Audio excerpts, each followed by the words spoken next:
What up? What up? What up, people? What up? Come on in. What's up, Bang? Shout out.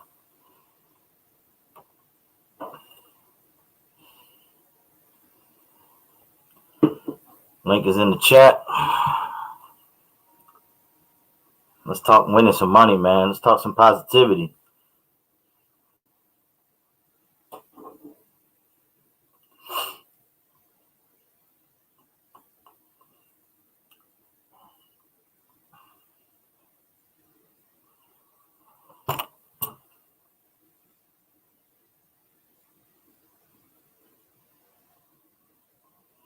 Let's go, man. I've been on fire with these NBA games. I'm telling y'all, man.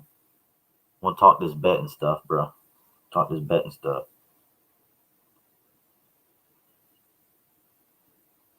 Need y'all to pull in, have a seat.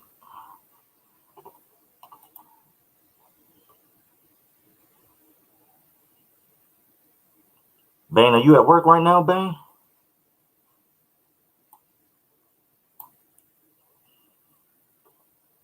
Come on in.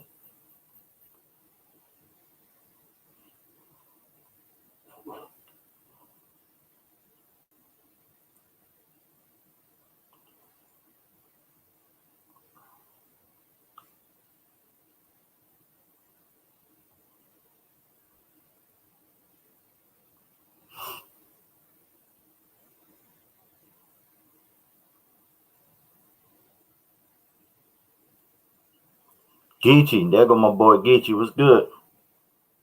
Pull up, Geechee. Hit the link. Oh, damn, Bane, you about to do OT today? Okay. I feel that. I've been doing overtime too, man. Feel that, bro.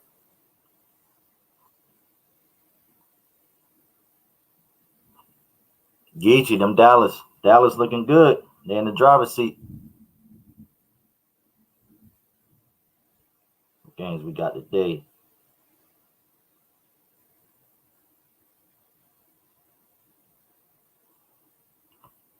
Dub P.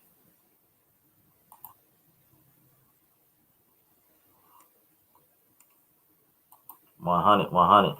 Shout out to Dub P.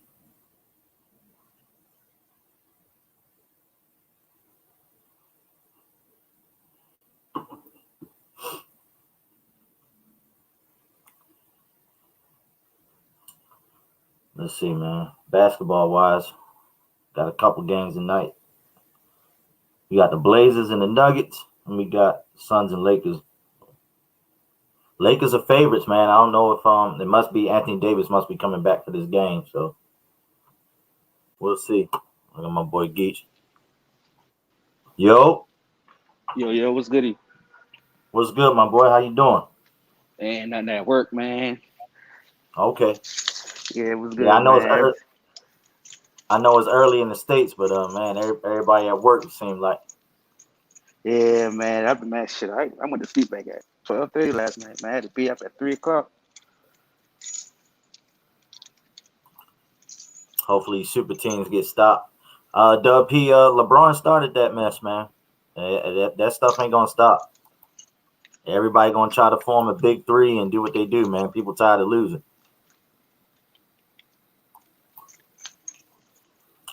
What you think about Nah, these games man. tonight?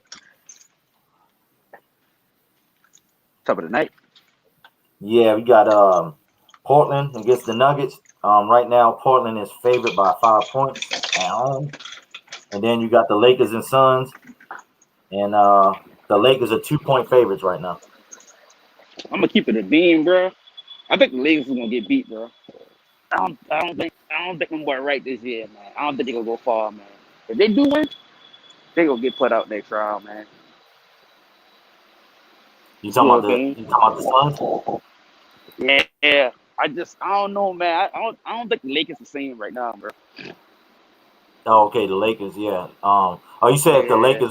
if the Lakers win the series, they gonna get put out next round. That. I gotta. That's how I feel.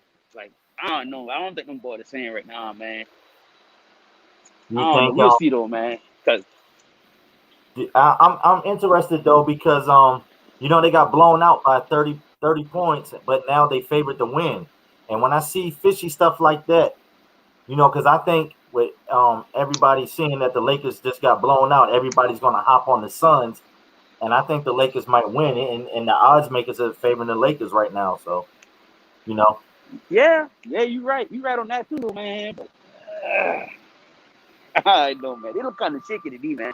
For some strange reason, man, I think something in the locker room going on, or something just look fishy to me, man, with the Lakers right now. I mean, that's just my opinion, but I could be wrong. You know what I mean? yeah, you think LeBron coming back if he don't win this year? You think he coming back to the Lakers or he gonna go somewhere else?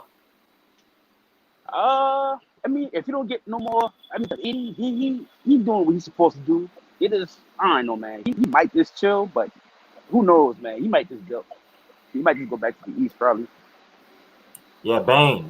It is called gambling for a reason, but I've been on fire, bro. I'm telling you, bro. I use this app. I'll put you on game if y'all not familiar, but sportsbetting.ag, www.sportsbetting.ag. You can bet on anything on that website, bro. Anything. You can bet on ping pong. It's crazy. But I stick to what I know. And that's basketball, football, and baseball. And a little bit of hockey. Hey, but be more check it, right? I'm gonna keep it a bean, right? Listen, we Yeah. ain't supposed to win that game last night, bro. I don't know how the hell we won that game last night, bro. Are you talking about Dallas? Yeah, man. I was like, bro, man, listen, let me tell you something. We have when I see KP play last night, bro, he just saying he out of it right now, bro. Mm-hmm. I mean, the only thing we scored 6 points in like 8 minutes in the fourth quarter, bro. We supposed to lose that game, bro. Yeah.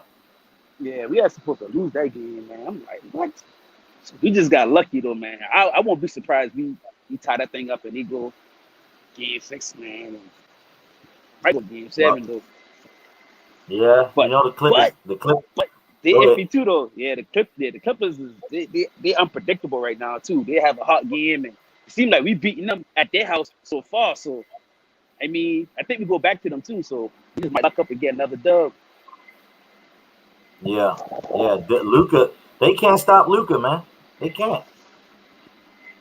They can't It don't stop matter. him, man. But he just need help though, man, bro. We can't take it forward with just him, man. KP got to step up. Hardaway doing his thing. He's doing the best he can right now. We just need some shooters, bro. They be just getting open too much, man, and missing, man. Way too much misses, bro. Big Hurt was good, man. Shout out. Appreciate you stopping in, man. Link is in the chat. If you want to pull up. But Hey, yeah, man, that's a tonight, fact, man. man. But bro, that fourth quarter was shaky though, man. We've been up 11 points going in the fourth, man, and we supposed to just hold that lead. But you know, stuff just got shaky in the last 2 minutes, man, and we luck up. The boy missed that wide open shot, and then we just went to the free throw line and closed the game out. Yeah. Trap house was good. Yeah, shout out to the Trap man, House in the building. My fam right there. Shout it out. I know it's early, y'all. I know it's early for y'all, man, but I appreciate y'all tapping in, man. I don't know if y'all follow soccer like that, but there's 2 huge matches in the CONCACAF tournament. You got USA going against Honduras, and you got Mexico playing against some country, Costa Rica, I think. And Mexico should be big favorites over them, should be easy money, and the USA should take care of business, bro. I think I already bet. I threw down $100 on them 2 games, man. So I get little information sent to me from these apps with stats and last 10 games, and so that's another thing too, man. If y'all want, I'm not gonna tell you nothing I wouldn't bet on. So I took that bet, and right now I'm doing my homework on these NBA games because I find it odd that, like I said, the Lakers are 2-point favorites right now, and they just got beat by 30. So something up. Somebody knows something that I don't know. So I might have to take That's the what I'm Lakers. saying too. Like that's crazy, bro. Yeah, and That's you got to crazy. follow when you gamble on sports, bro. You can't bet. You can't bet with your heart. You know what I'm saying? You can't. Yeah. Oh, let me ask you a question, Bimo. So the ticket get tied, right? In the overtime. How that work? Because in the NFL, like if a ticket get tied, like if somebody favored by 7, but they at the end of the fourth quarter, they up by 7, so they tie the ticket, right? So how that work in the NBA? Is it a little different?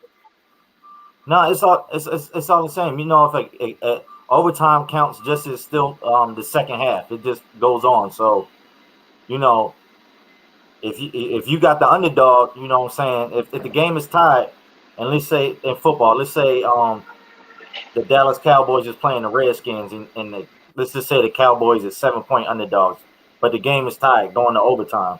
Say it's 10-10, and you got the Mhm. Cowboys +7, right? Even if the Redskins win 16-10, you still win your bet because you got them +7 points. You know what I'm saying?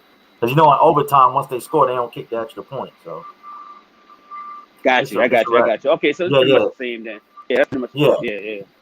It's just like basketball. Okay. They get tied. They tied going in. They tied. It's still. It's just like it's just the fourth quarter. Just keep going until the end of the game. So Yeah, to the end of the game. Yeah. I got you. But yeah, that yeah, Lakers, I don't know, man. man. Anymore, man. Dallas That was, Dallas did it last year to the Clippers, man. It's something about Dallas, man. With the Clippers, they can't.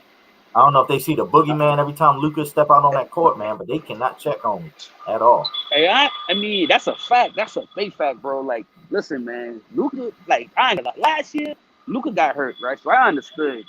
But man, I feel like, bro, if we just can step it up a little bit. Like, we need Carly Stein to get boards. We need KP to play that perimeter, bro. Like, he gotta step this shit up, bro.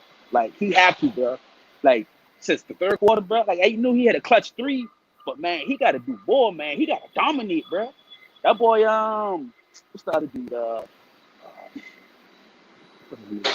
I forgot his name. Porzingis, No, not Porzingis. No, Tim Hardaway. what's the other dude? No, not Tim Hardaway. Damn, what's the other dude? Tall dude, man, the center. Oh, what's his name? Man, I got it. I forgot his name.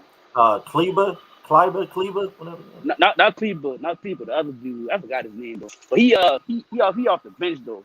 He been getting boards, Okay, man. But he just been playing. He wasn't playing lucrative right now, man. yeah. The Blazers, like I said, on the other game tonight, the Blazers, man, they are 4.5-point favorites, and they just lost a tough game in the double overtime against the Nuggets.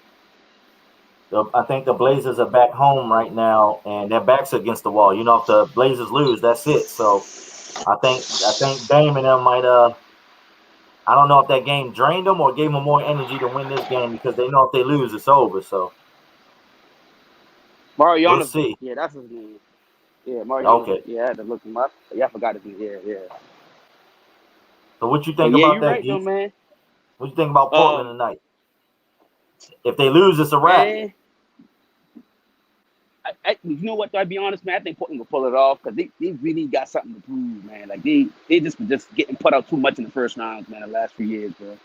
So I Yeah, mean, I'm a go for them personally, bro. Like, but man, they need to pull it off, man. That's gonna put a bad cloud over your head if you don't pull it off, man. In yeah. my As much opinion, as you know. as much as I like Dame, man, he do his thing, but his teams don't be winning, man. I got Yeah, to put that out there. As much as I like Dame. exactly. And Dame is an elite. Like, bro is nice, bro. Like everybody know Dame nice. He just gotta close the games out, man. Like he just gotta close, man. He just gotta at least get one under his belt, man. Yeah, But me personally, man, he might dip too. Yeah, yeah, he might leave too, man. yeah. But what else, man? I think AD might be coming back. That's the only way I can see the Lakers being favorites, man. Facts. AD has That's to be all. playing. I don't think is he playing? Is he playing next I'm game? pulling up right now. I was like, man, no way they can pull it off. I mean, I know they saying one person will make up a team, but AD is a big, big difference, bro. All right, say Anthony Davis out. Let me see Dub, if he it was can. good. There you go. Late Baker. injuries. Lakers Anthony Davis out with groin injury. Yeah, so I mean, like I said, they So favored two now, points too. so All right, now he out and he's still favored by 2 points. See now, I don't know, man. I don't know. Something don't smell right with me with that game. facts. That's a fact. That's a fact. Bro, that's what I'm You saying. know, Like, do you, bro, y'all just do got you, blown out by 30. Doug P said Ty Lue refuses to put Kawhi on Luka on his bad coaching. Hey, You know, hey, everybody keeps saying that, but at Nobody the same, can guard him, bro. You just can't guard him, I guess, man. that, and I Man, think they're trying to save Kawhi being fresh. You know, if you exert all that energy on defense, you're not gonna have a lot on the offensive end. So fact, facts, facts. you know what I'm saying? It's a tough scope, but tough slope. But like I said, Luka cook anybody, man. I'm sorry, like That's a the fact, Dallas bro. ain't even my team, but real recognize real. And Luke is that deal. That's a I wish fact, bro. he was a Spur. I wish he was a Nah, Spur. nah. Y'all done got them chips, man. We got one, man. Let us get a few more, man. Yeah, we got a lot on. We got a lot. We should have 6, Yeah. but you know. Oh It is what yeah, it is. you know. Nah, man. Luka, man. Like I said, man. KP, he playing like at 80%, man. You know, he just gotta get more aggressive, man. Luka done prove he aggressive in the ball game. Ziggins gotta stop being so fragile, in my opinion. He's a great scorer. He just gotta be dominant in that paint, bro. What up, Skip? My man Skip goes hard in the building. What's good, boy? You're looking at. Skip. Shout out my boy Skip. I've been rocking with Skip for a few years now. Yeah, man. Oh man. So Geach, you said you like Portland tonight, huh? Yeah, facts, bro. I like Portland tonight, man. You would take Portland. You put money on it. You like Portland tonight. I mean, I ain't gonna put the money on it, man, but I ride with Portland. Hey, I like these. I like making money off these joints, man. I don't like just Oh yeah. watching. Oh right. Nah, Yeah, man. I've been up so Just far though. I'm up. I'm up. The Clippers killed me. That Clippers. Speaking of your Dallas, they killed my I had a 14 parlay, and that was the last game I was waiting on. I hit the Hawks. I hit the Who else played last night? It was a four games. The Hawks won. Uh, Milwaukee won. Somebody won, and another team won. And all I was waiting on was the Clippers. And I yeah. would have won a bunch of money, but I was smart and did what's called a hedge bet. So when you hedge bet is when, say, like for instance, me, I had a 14 parlay, which every pick has to hit or your ticket is done, right? Uh-huh. So when your first three, let's say the first 3 games on your ticket all come through, like win, and you waiting on that last game, and I had the Clippers to win, what I went ahead and did was I betted the other side. So on one ticket, I had the Clippers as my last pick, but then I went back and I said, you know what, in case the Clippers lose, I'm going to put insurance. I'm going to bet on Dallas. That way, no matter what team wins, I win something. You see what I'm saying? Right. So I hedged my bet, and that's what I did. I went in at the time. Dallas was down by 5 points. It was 67-62 early in the third quarter, and Dallas was plus 300. They were underdogs, and I was like, well, either my 14 going to hit, or if the Clippers somehow mess up and Dallas come back and win, Right. You I'll still be get good some because money. I'm gonna bet Dallas. So I bet Dallas. I Right. threw some money on Dallas, and I'm glad I did because if I didn't, my whole ticket would have been gone because the Clippers blew the lead. So Yeah. that's called hedge betting. So Okay. y'all can learn about that too. It's called hedging your bet. I'm about to look into that, man. Yeah, I used to play the ticket a while back, man. I used to play mostly football though, man. Yeah, matter College of fact, football, especially college, man. yeah, God, we used to put like 4-on-4. So if you win or whatever, you get like 400 or whatever. yeah, and when you gamble on these games, man, it makes you a better sports person because you pay attention to all the teams, all the players, and it makes it fun to watch because you got something invested in it. You know what I mean? Right. As opposed to just watching your favorite team play. Or if they ain't playing, I ain't watching. Like, man, when you got money on these games, you be watching like a mug. Yeah. Or for Yeah. me, I be sleep because of the time zone difference. I wake up and check my phone and see what the score is. Right. So this a website you on? Yeah, I'm about to show you right now. I'm pulling up right now. You can do it from your home, from anywhere. You don't have to have a casino in your neighborhood or anything like that. Oh, okay. I'm about to pull it up right now. Give me a second. And like I said, it don't have to be basketball, football. I mean, you could bet rugby, cricket, Russian kickball, Japanese dodgeball. You God know damn. Shit. what I'm saying? I've been on fire, man. These NBA playoffs been so easy. You can bet the spread, but I like just doing the straight up. Like, hey, I think the Straight, Hawks. yeah. Them point Yeah, I spread don't. probably a little more money, but you gotta be Yeah, more accurate right. with the Point point spread, spreads, you man. can win more money, but I'm just Yeah, like, hey, this the head team's up. gonna win. Exactly. Yeah, it's a lot easier. So this is 50 what 50 the chance. home screen looks like. Keep going, Goose. Sports Sportsbetting.ag, better. All right. not All right. .com.ag, and AG. Okay. you make a profile, and you got to put in money to be able to bet, obviously. Got you. So you just put in one of your debit card, you know what I'm saying, whatever you use. Hey, throw in $50, $100, whatever you want. If you got crazy buku money, do what you do. But once you log in, I'll log in for a second.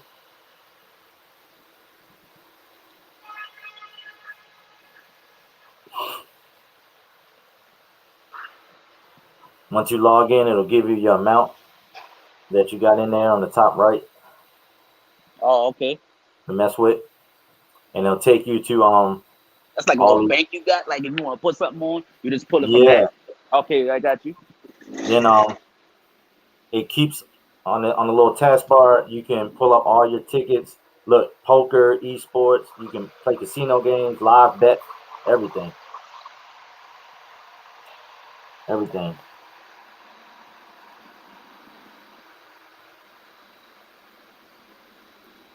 I'll pull up some of my ones I've been hitting just to show y'all, man. I'll be on it. Be on it. Here's the game. Here's your team right here. Let me get this. Hold on. Angle this a little bit better. See that Dallas Mavericks? Oh, That all little right. quick. See, yeah. I took You want Dallas. to You look? see it says right here where it says wage, number says win. Oh, okay. Yeah. I see that. Yeah, Yeah. yeah, I won that. So there's the risk. I threw down 50. Uh huh. I won 150. So Oh, all right. Yeah, that's what's up. yeah. You might be And killing, man. that was me hedge betting, and I'll show you the ticket I saved myself from losing because I'd have been up what they call Shit's Creek without a paddle. Hey, facts though, Pete. See, this is the big one. I had Philly. That's what it was. I had Philly. They won. I took Atlanta. They won. I took the Jazz. They won. And there's that Clippers game. And you see my risk and what I would have won if the Clippers Oh, would have won. okay. Oh, all right. Yeah. So I was waiting on that Clippers game, but I went ahead and that ticket I just showed you, I hedge bet with the Dallas. I took the other side and saved myself, and I won something. Hey, bang kicks, man. You gonna mess with it too, man? So it's sportsbetting.ag, phone 509 www.sportsbetting, all one word, .ag. You just make a little profile and you're good to go.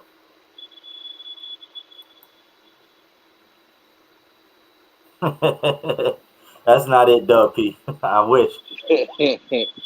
I wish, Dub P. Yeah, but I figure I fire up this live and we talk sneakers and sports on here, but it's been a lot of negative stuff out in the sneaker community. I figure I fire this up and Yeah, get man. some positive going, man. I just be in the background chilling, man. Uh, Stay out the way, man. I can see how things can take a turn real fast. You know what I mean? I real, just started. I've been watching, man. For a minute. But yeah. I just, I like. Let's see. I like the content, man. So that will really draw me to the trap house. Salute to Dante, them boy, man. You know what I mean? I see Skinny, Zay. I watch everybody, man. But you start doing the sports, man. I was like, shit. Channel Showtime too, man. Salute, man. Thank you, Yeah, man. shout out Hey, Chill Yeah. Town.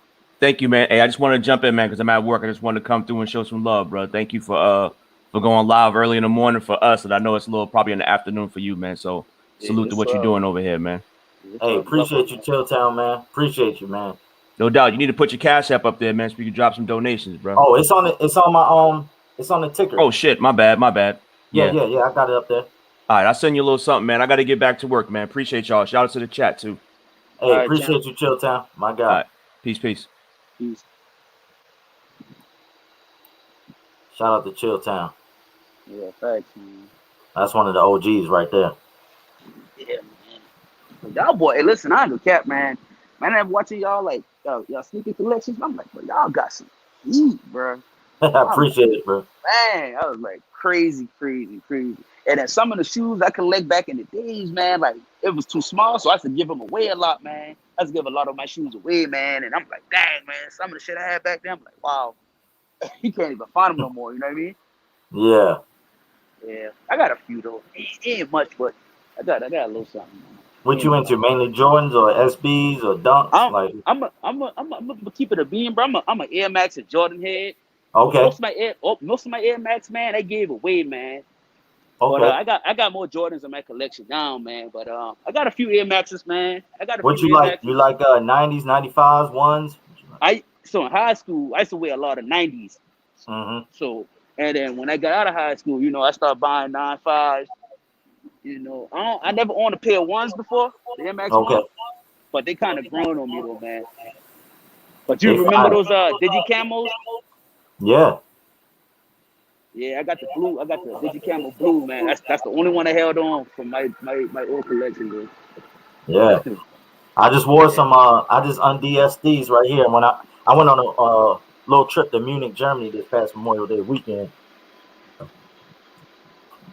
and I had to und'd these right here. Oh, all right. I took Those. infrareds, right? These are That's actually orange, total orange. oh, the orange, the orange. Okay, okay. I had the Yeah. infrared pair.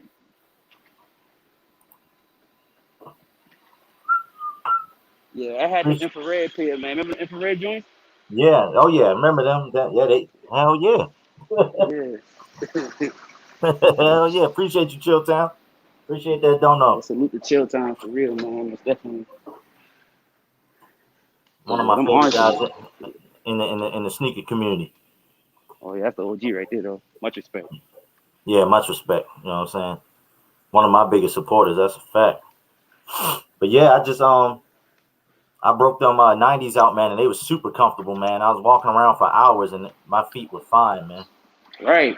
Them 95s, man, they used to be super comfortable, man. But I tell I injured my ankle, man, to play ball. And then, man, I was like, man, I got to go back to the 90s, man. Facts. Ron Swag, hop your butt up here. Link is in the chat. You know you gonna get on here and talk 1,000 words. Get up here, boy. Ron. Yeah, shout out Ron. That's another one of my guys right there. From the NO. See, I'm in Charleston, man, South Carolina, so I got a little accent on me. Yeah, when I see that Geech, every time I hear Geechee or Geech, I automatically think of South Carolina. Yeah, yep. You know, that's a history that that we don't learn about as black people. You know, they don't rarely talk about the Geechee. Hey, facts, bro. I got, man, story so deep, man. I'll be up here all day talking about that, man. Yeah, I had to make a whole nother episode Facts. dedicated to that. Heritage. Yeah. Yeah, man. Yeah, I know. My family, on my mama's side, the elders in my family, I'm from Baltimore, born and raised, but Okay. on my mother's side of the family, they originated from Manning, South Carolina. Oh, Manning. All right, that's north from where I'm at. Yeah, That's up there by Florence. Yeah, that's up there by Florence. Yeah. Yep. Man, listen, my aunt used to stay in Baltimore like about 10 years ago, so I had to go up there to her house in the summertime, right?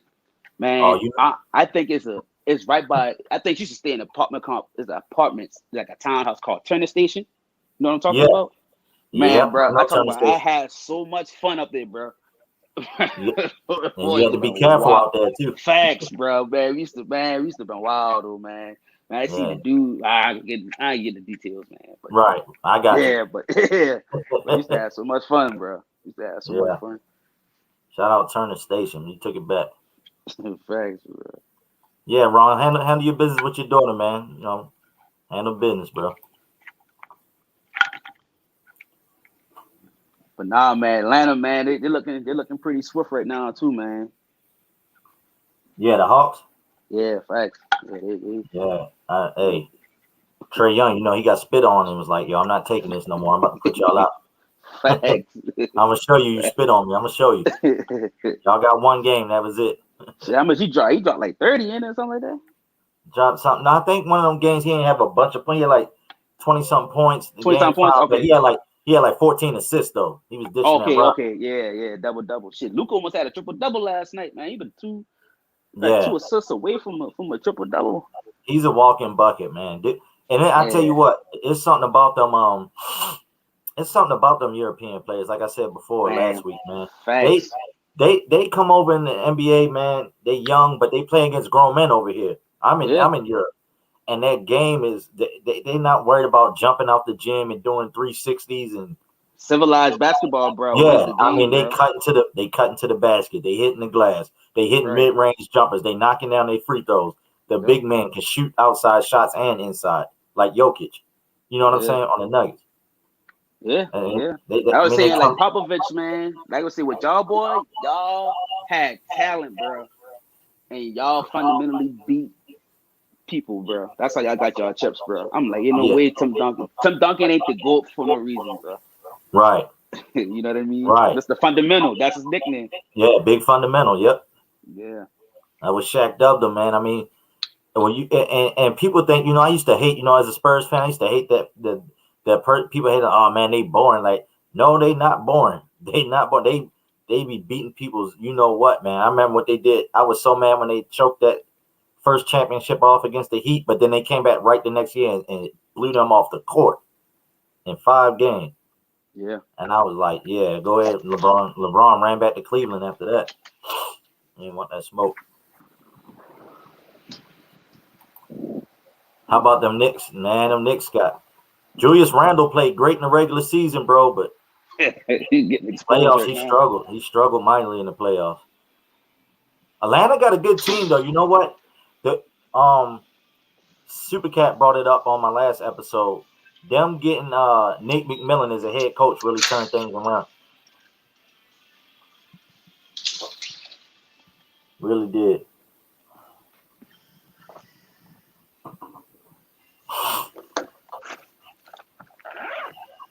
I'm curious to see these next Geach, who you got between the you got the Milwaukee Bucks now and the Nets going head to head now. Ooh, that going straight to Game 7, bro. That's what I said. Yeah, that going straight to Game 7. It's gonna be.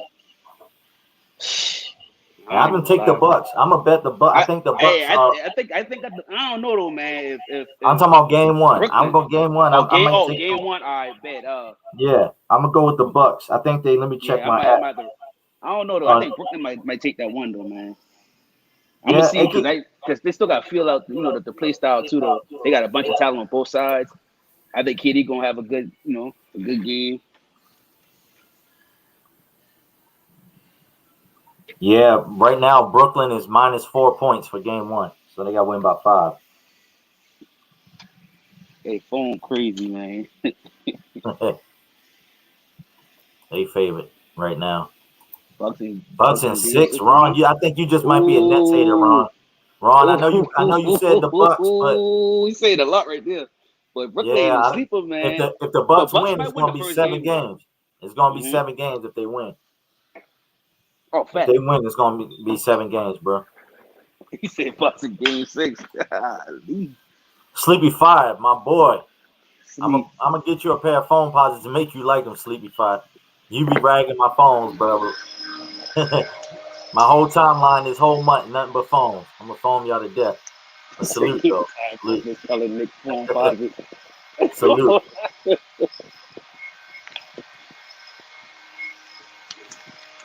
Ron, you got to defend that now, Ron. You got to pull up when you're done getting your daughter ready. Yeah, Ron. Hey, that's saying a lot for real, though, bro. I mean, I give it to him, Ron.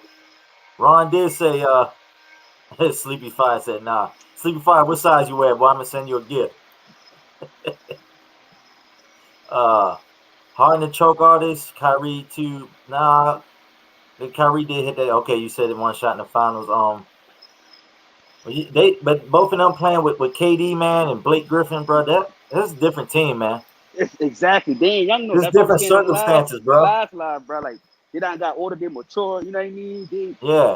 They getting the hang of it, man. They might opinion, you know what I mean? And Harden been balling. Harden balled that whole series. Yeah, right. He, ball hall. You pass the rock. 30-point triple doubles, and it's just gonna be hard for any team to outscore them 3, man. Because you think about it. Okay, they can't match up with Giannis, but then on the flip side, they got nobody that can match up with KD, Kyrie, or Harden on the other end. So It's gonna be interesting though. You can say they're not. You can say that Hey, all you want. bro, I beg to differ, man. I don't know. I beg to I could differ be too. wrong. You want to get up here and defend yourself, bro. And you're not gonna overtalk me either. I'm gonna mute your mic. I'm gonna mute your mic. But I will take the Bucks for game one. They 4-point underdogs right now. The Bucks home. Brooklyn is home. Oh, okay, yeah. Let me get this up there. Damn, you want the focus? There we go. Milwaukee Bucks versus Brooklyn Nets. There you go. Milwaukee +4, -108. Brooklyn -4, -112. Oh, I bet. Let's see what they look like on the money line. How you feel about Bledsoe and Middleton, man? Think them boys showing up? Oh, let me get this. There we go. That's the money line bet. So the Bucks is +155. Brooklyn -175. So if you think the Nets is going to win the game, it's going to take you $175 to win 100. If you take the Milwaukee Bucks going to win, if you bet 100, you'll win 155 for every $100. I just use that as a easy number. You can bet $50 and then just take half of the winnings. You know, if you bet 50, you win half of 155 and so on, so forth. Straight bet. But I'm interested to see the Hawks and the 76ers because if Embiid can't go, that changes things for the Sixers. Oh, facts. What you think about that, Geach? What you think about the Hawks and Sixers? Man, I think the Sixers, man, but they gotta stay healthy, man. If they stay healthy, they go far, man. Yeah, I still think even if Embiid can't go for a certain amount of games, I still like the Sixers to beat the Hawks. Maybe in 6 games. Yeah, because they still got the Dwight Howard. I can see that. They still got the Dwight Howard, and I know people rag on Howard over the last 5 years, that, but bro. he's still a decent player. He's still a decent player. Yeah, he's still a good player, in my opinion. He just got to play though. Yeah, he's still gonna get you a bucket. Yeah. What's going on? Like, change this up. There we go. Get some focus in here. Yeah, the NBA playoffs though, man. These second round games, man, it's gonna be interesting. And like I said, tonight was at 8:00 Eastern, Lakers, Suns. And I don't see they got the Lakers favored by points. I think what's gonna happen is everybody's gonna take the Suns, saying that they just blew them out. And I might actually take the Lakers. It'll be upset. I think the Lakers gonna win. I gotta see that. Man. There's no way they fit. Why are they favored? If AD come back, then I can see it. Yeah, but I like to read in between the lines, Geach. You know what I'm saying? Like, why are they favored when they just lost by 30 points? So something's up. Somebody knows something. You know, the whistles might be tight on the Suns. You know, the NBA like to make money, and the more games they got to play, the more money they make. You know what I'm saying? I don't put nothing past nobody. Yeah, I ain't even gonna lie, man. This might sound crazy what I'm about to say right now, bro. But we just can get past the Clippers, bro. I don't give a damn we get put in the second round. I just want us to beat them up, man. I just want us to beat them and just regroup till next year, bro. I feel you. Because I just really think we don't have all our aces in their places right now in Dallas, bro. Because it's just really Luka right now. You know what I mean? Luka, dog, man. KP got to show up, man. Like I said, Willie Cauley-Stein got to get more boards. And Marjanovic been, you know what I mean? He got to do more to prove proving that they're really a playoff team, man.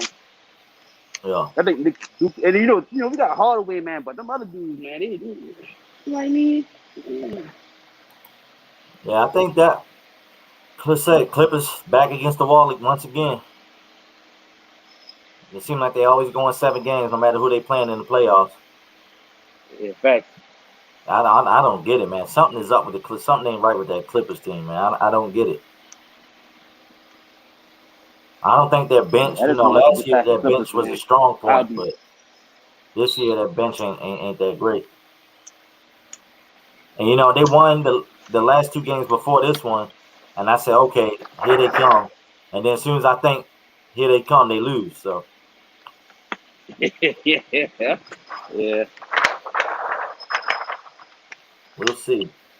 yeah, man. If we could just get past the Clippers, man, I'd be fine.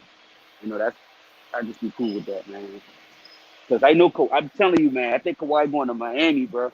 I just got a gut feeling he's going to Miami, bro. He going down there with Buckets, boy, man. I, I know it's been a rumor, man, but that's what's looking like to me, man. I could be wrong, though.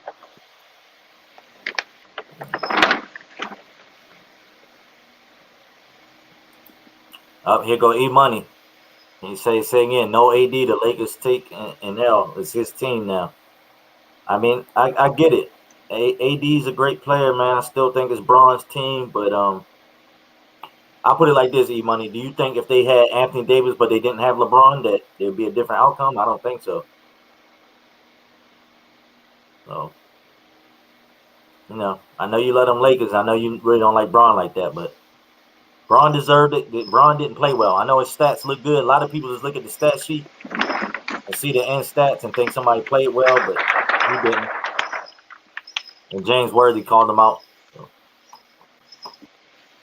Hey, Ron Swag said something that I'm about to reiterate, right? Listen, I just want us to expose them, bro. Like PG's a dope player, but they ain't no winner, bro. And I just want us to show the world that they ain't no winner, man. That's all. I'm not going to jump on the PG. It's a bandwagon that started last year when he was going through mental health issues in the playoffs.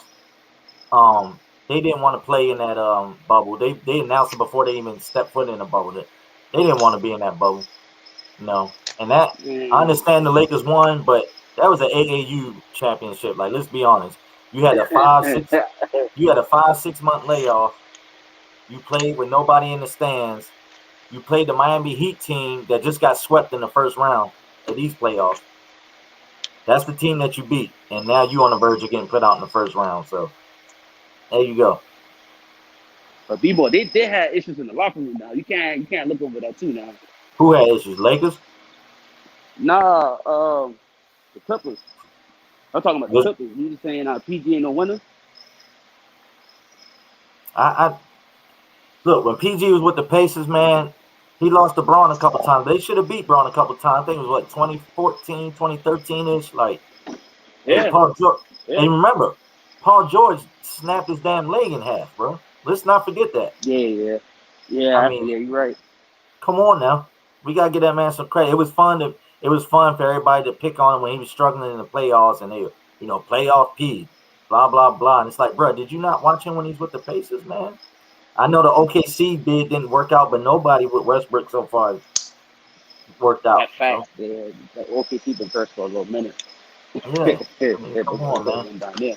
I mean, he like I said, PG deserves some blame, but I think everybody was I hate when everybody follows the narrative. Once these sports shows start running with a narrative, these undisputeds and first takes, and it's just people just regurgitate what they hear on these shows, but actually don't watch basketball. Probably really don't actually know nothing about basketball. Probably couldn't even score 10 points in a church league game. So I don't take people's opinions hold too much water.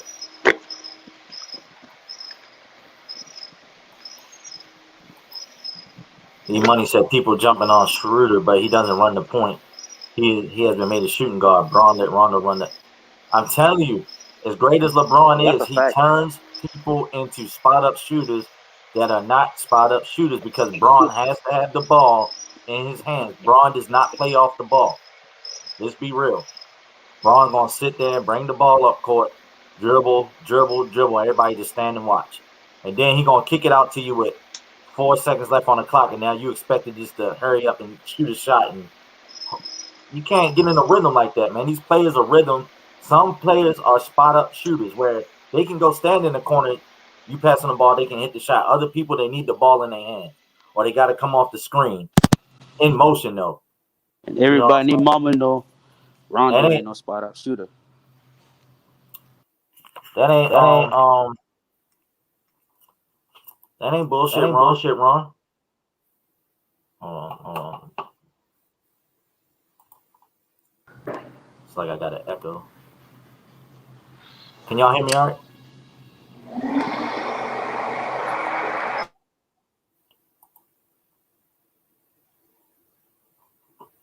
Nino was good. They might win, man. They favorite right now.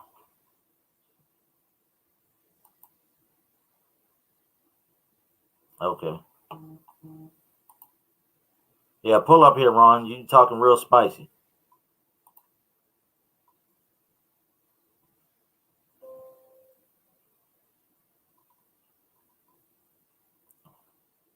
Can y'all hear me out there? Give me a thumbs up if y'all can hear me all right.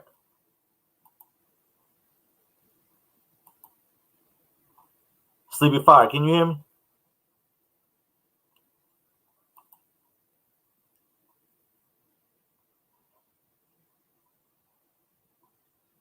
Okay, bet. Sleepy Fire, hop your butt up here, bro. Drop that link in that chat.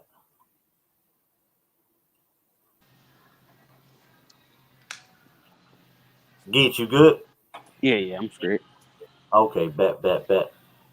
Yeah, what I was saying, man, LeBron, man, he turned people into spot up shooters, man. That ain't spot up shooters. Gotta let the boy play the game, man. Hey, here go E-Money. Robert Ory, echo what you said the other day, be more. The ball needs to move more. Right. Yes. That ball don't move. LeBron get it, or he gonna post up, back down, and everybody just stands and watches, bro. Like He did the same. He did the same thing to Chris Bosh in Miami. Chris Bosh works on the elbow jumpers, and all of a sudden you got Chris Bosh standing out shooting threes to clear the lane for Braun. Braun don't play off the ball. That's a fact. We know that. Steph Curry can play off the ball or on the ball. He can bring the ball up, or he can let someone else bring the ball up and run you through screens. He's going to screen you to depth and drill you with them threes, or go to the rack. Braun, he's strong. Braun is strong. He's one of the strongest in the game. But the ball just sticks with him. You know, nobody says anything. Melo, it used to be the same way with Melo. You throw the ball into Melo, you're just going to be standing there waiting. He might pass you the ball. You might. They might, Dub P. They got a chance. I think if anybody got a chance, it's the Bucks. Yeah, they're going to game 7 though. So we'll see. We will see. There go Mr. Ron Swag. He about to come in here all loud. Oh, look at the baby. Never mind. He gonna be calm now. What's up? I got. Let's go to the chat. Let me look at my phone. Let's go to the chat. No, don't look at the chat. You on the show with me. I'll put the comments up here. Point that I was talking about, because I was shaving my head and I was getting my daughter together at the same time. So every point we could go to everything that I said, I could defend it. No sports or no undisputed narratives or anything. All right, we're gonna take the Bron situation first. And he gave up on that game. The reason you saw his body language. He was done in the second quarter. You try to defend Dennis Schroeder and stuff like that. When LeBron, before LeBron got hurt, they was like the second or third seed. That was Dennis Schroeder's team. Because AD was already hurt with the heel injury. Schroeder struggled the whole year, even when it was his team when Brown went out. Like Brown missed like 28 games, and Schroeder they had to wind up from going from the second seed to a play-in tournament. So you cannot defend Schroeder. Schroeder been struggling the whole year. You can't say, because of Brown, the primary ball handler, because when he was the primary ball handler and it was his team when AD and LeBron got hurt, he still wasn't doing shit. He been struggling.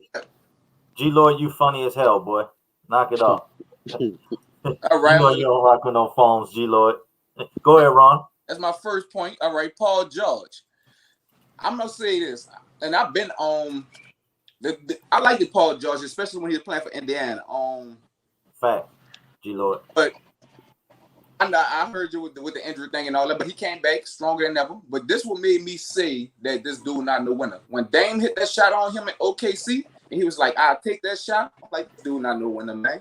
Man, you know this nigga can knock that bitch down from half court, and you gonna sit up here on fucking national TV and say that you taking that shot, you gonna live with that shit, and you're not gonna Bro. play." Facts, bro. Yeah. That's what, hey. Nah, I'm gonna disagree. I mean, I know exactly what you're talking about too. You talking about that shot that Paul George hit and then he waved him off the court. Yes, sir. Yeah. Now that shot was an incredible shot by Dame, man. That the percentages was in PG, and he was right there. Go watch the replay. George was right there. He was in right there like that. He Bruh, said, "That's I what will hold on. I got my phone right here. Hold up. that nigga said. I was right." Men live, women live video don't. So you basically gave up that shot knowing Dame could hit that. Huh? Tell you the truth, I trust Dame hitting that shot from right there at that spot. Hey, Ron, I tell you what. If somebody gonna sit there and dribble the clock out from just past half court and jack up a shot, I'm gonna take my chances instead of letting them blow past me and go to the rack. Now with Dame is the most clutch player in the NBA right now. Right now, yeah, I can agree. He's up there, but Yeah, he you ain't know up what there. I'm saying? Most clutch player in the NBA right now. I don't trust Sleepy, hey, Sleepy Fire, you crazy boy. He definitely is looking at his dome like, what the?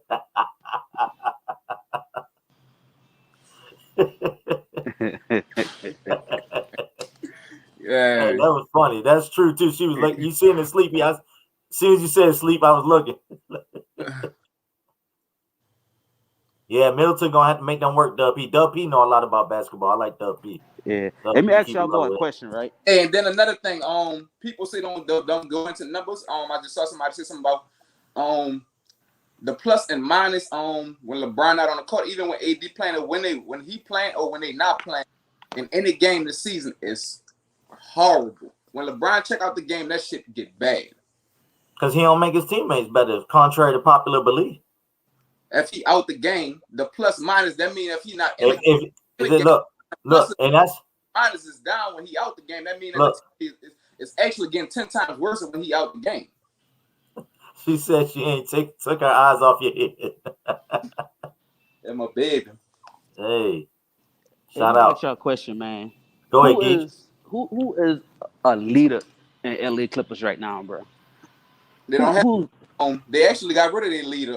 They chose Paul George over Doc Rivers. But that was a Paul, big. Like, bro, come on, man. Like, that's the first thing. Like, they got these elite players, bro. But they don't even know leaders. Luka coach. They gave him a job because of LeBron, basically. Facts. So you're right, but just to piggyback what you saying, bro, PG's not a winner. You gotta realize there's one thing about LeBron. It was Rondo last year. But LeBron never had a good coach. LeBron never really had a good coach in his whole career. You know, Kobe and Jordan had Phil Jackson. You know, they still great players. But they never. I'll give you that. LeBron really coached all his team. You give Eric Spoelstra some credit. I give him a little credit. But LeBron really never had no great coach. So you got to look at this. LeBron really ran that Cavaliers team when Tyronn Lue was coaching. So you just really bought two niggas that you know ain't leaders. Paul George ain't no leader, and Kawhi ain't no leader. You bought two niggas to put two people together that's not no leaders. Then you bring a head coach in that you don't know if he could even coach because LeBron was. Ho. I could have sworn Kawhi put the Toronto Raptors on his back and won the chip, if I'm not mistaken. Time out, my nigga. Hold on. Time out. We speaking facts here now. Let's get this understood. If LeBron was in the East, the Cavaliers team that got swept by the Warriors the year before that would have won the finals if KD would have fucking tore his Achilles, if Clay would have tore his ACL, if your boy. Hey, Ron, you're right. But guess what? That's not. Hold on. Like Kawhi, because Kawhi played for the Spurs, but Kawhi had a no. But Kawhi proved him on Philly. I told you I'm gonna mute your mic and you overtalk me. Now listen, I told you, Kawhi went and got him one, man. Regardless, I know other teams' injuries ain't got nothing to do with the other player. He can't help that. All you gotta do is you go out and play who's on the court, bro. It ain't got nothing to do with that player. You know what I'm saying? Just like when Kevin Love got hurt and Kyrie, and people was blaming the Warriors. Oh, if LeBron, all he had was Dellavedova and woo. Well, guess what? It ain't my fault, Jack. I can't control who get hurt. Yeah, but that type of stuff do affect your legacy. But let me ask you this: it do, but it goes both ways. You don't think the Raptors could have won a championship with DeMar DeRozan in that same spot? No. And I tell you why. Guess who DeMar DeRozan played for now? It's hurt. Yeah. Yep. He got to go. He got to go. I'm saying. All right, he No. got to. You don't think that him in that finals they wasn't gonna He- tell you he the truth? He couldn't get past LeBron. DeMar DeRozan could not get the Raptors over the hump. He could not get the Raptors over the hump. Who could have got the Raptors over the hump? The Nobody. Kawhi got him a chip. He got him over the hump. Actually, hey, I'll go a step further. When IT was playing for the Celtics, they was pushing on LeBron and Kyrie and them to the brink. As soon as Kyrie did, now this is my other point saying that Kyrie ain't clutch. Kyrie go over there and he ain't a leader. Kyrie run over there. The Boston Celtics, they did a fair trade. Well, not really a fair trade. Well, Kimber. Kyrie for IT, and you got rid of Crowder, but like the team should have got better, and they descended. Actually, they descended. So that's why I say Kyrie not clutch. I'm knocking down all my points one at a time. I'll say I'm not gonna say Kyrie not clutch, but I'll give you he's not a leader. He's a number 2. I'll give you that. He's a number 2. I'll give you that. I don't Yeah, think he's not a leader. For that. I don't think he clutch. I think he hit a big No, shot. Kyrie me clutch, bro. No, I'm not gonna hate on Kyrie like that. Now he's not a leader. I'll give you that. Like, you know, I see Dame knocking down big time shots. He really is an amazing offensive weapon. I'll give him that. The nigga is must see TV. I'm not gonna take nothing away from Kyrie as much as I don't like him. He must see TV, but he not that dude that you know that you want on your team. Like I don't think the Nets is battle tested. I don't think Blake Griffin and all of them. All right. This is why I said that the Bucks got a good chance. That's why I said the Bucks in 6. When PJ Tucker was, I'm not gonna say he was shutting down. He did a pretty good job when he was playing for the Rockets. And if CP3 would have never pulled his hamstring, they would have beat the Warriors with KD. They would. Team. They would. But like you said, Chris Paul got hurt. Damn good job on KD. I know. Drew Holiday could limit. He ain't gonna stop him from scoring, but I know he could make it real difficult for them niggas. Either Kyrie or Harden, whatever assignment he dropped. I like the matchups. I like the team that Milwaukee. Nobody ain't talking about them. I like what they did. They went ahead. You still got your own 2 prolific scorers in Middleton and Giannis. Them dudes, Middleton gonna get you about 22, and Giannis gonna get you 30 easy. You know, Drew could get you about 18 on a decent night. Like, you know, and then you got all these role players. They got shooters too. But the Nets is really blowing people out because they're not battle tested. When they go, you know, back and forth with people like that, they've been losing. They lose a lot of games when they play close games. They don't. So hold on. When you say they're not battle tested, what do you mean? Because KD got what 2 or 3 chips or two chips, and he's been in the finals 4 times in his career. So how is he not? I don't understand how you saying he's not battle tested. Hold on. Kyrie got a finals. He hit the big shot in the finals. He's battle tested. Now I'll give you Harden. Harden in the playoffs throughout has been kind of suspect. But like you said, had Chris Paul not got hurt, they would have beat the Warriors. So how they not battle tested? Goes on KD, like how Westbrook did when he was playing for OKC. You think KD gonna put that whole team on his back? Because it's easy to do that for Golden State. You looking at a team that just lost in the finals, and you just put the second best player in the world on the team, so that's automatically gonna push them ahead of everybody. It's easy to win championships like that. If LeBron would have went to the Warriors instead of KD, they would have won a lot of championships too. I'll give you that. Saying, like, you know, this gonna be the first time that a nigga gonna step up to the plate and they gotta really show up. Everybody gotta bring their A game. Milwaukee's gonna be the best test for them.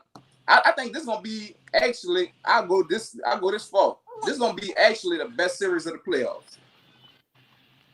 Let me think of the match. I might have to agree with that. This is gonna be the best series of the playoffs, and Right, they're going to Game 7. Yeah, that's what I think. Gonna be Milwaukee in 6. I think they're gonna stun him, dog. I think Harden gonna get to his old ways when they go to playing back. Harden is a mastermind at manipulating the refs, doing all this bullshit, flopping and all that. Oh, LeBron do it too. He manipulates the hell out the refs. Let's be real.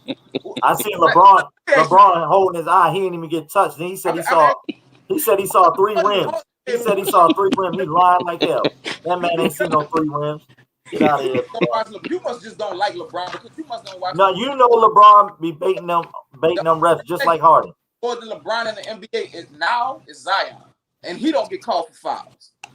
Like LeBron get hit so much, he don't even get called. The shit that Harden be getting called for, like he'll grab a nigga arm and then try to put his arm up and all that type of shit. He manipulates the refs. That's what he do.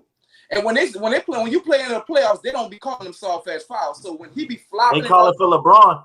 LeBron be flying all over the place. Hold on. When my boy Chetton said LeBron been flopping since Miami, that's a fact. That's a fact. I remember when Derek Fisher got caught. I don't know if y'all remember this. I think they was playing. Who was Derek Fisher? Derek Fisher might have been on OKC at the time. And flopping. Niggas be saying flopping. Niggas said the other day. Hold on, bro. We know you love LeBron. We know you got. Poke that man in the eye. Niggas say. Come on, man. He did not get hit in the eye. You know that. You know he didn't get hit in the eye. They showed the slow motion replay, bro. I can't even finish this conversation. That man got hit dead in the eye. Y'all don't like this man so much that y'all be making excuses. That's you. That's y'all. That's y'all LeBron. That dude got poked in the eye. That dude got poked clean in the eye. You can see it. Oh, man, talking about he saw 3 baskets.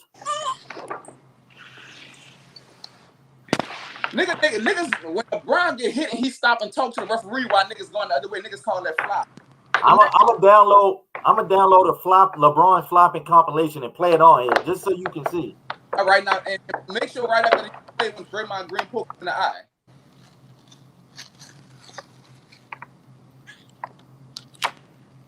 Y'all be giving LeBron every excuse in the world. Nah, ain't no excuse. The man do get hit the most. He get that same treatment. Zion, that's the only 2 niggas I see get the same treatment that Shaq get. Got like because you bigger and stronger than everybody. Like we not calling them soft fouls for you. But man, he ain't no way in hell. Ain't no way in hell Braun got hit like Shaq. Let's knock that off. Nah, I'm just saying he bigger and stronger. That boy been thumping the Shaq era. Shaq was Shaq. Oh, I've been throwing down. Okay, I'll give you this one.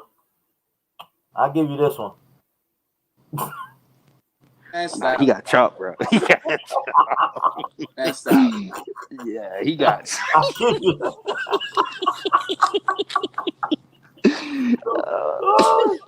Yeah. Oh yeah, I see it. He got hit in the eye right here. Hold up.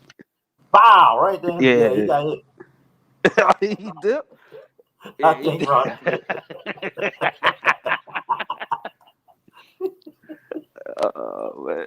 Oh man, hold on. There you go. Oh, he probably got popped up.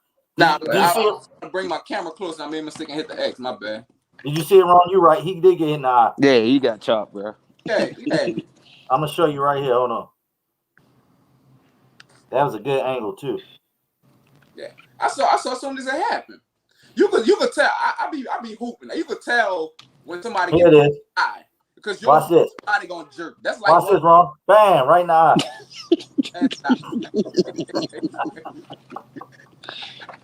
You can tell when somebody really get poked in the eye because your body gonna instantly get jerked. Like you can tell when somebody's finger going your eye. That's like one of the most. Facts, Chilltown. I respect Bron. He's one of the greatest, but don't act like he don't flop or do nothing wrong. People act like LeBron is just this innocent basketball player that don't do nothing wrong. He don't. Nah, I love. People act like he don't throw temper tantrums. He don't quit. Come on, man. Yeah, I seen him walk off the court. He do. I didn't say that, but you got to realize, like, all right, like me and my partner was in that work the other day. He was like, man, No, Kyrie not a leader. Nino, we said that. I agree with Ron. Kyrie's not a leader. He's a number 2, but he's not a leader. But I'm not gonna say he ain't clutch. I'm not gonna say that. I'm not gonna say that. Why LeBron walked up the court early? My nigga, they losing by 35, bro. Like, why? Hey, it don't matter. You the leader. Get your ass on that court. No, he don't supposed to be on the court. Now, what if he would have tore his ACL or something like that, trying to play from behind from 35? Maybe they would have came back if he tore his ACL. Huh? Come on, man. Stop it, man. Hey, like I told my partner, I said, I could tell you never watched Friday Night Lights before, huh? He was like, nah, what that is? I'm like, when that nigga hit that helmet trying to be greedy and all that. Like, you don't, hey, if it's pointless, it's the playoffs.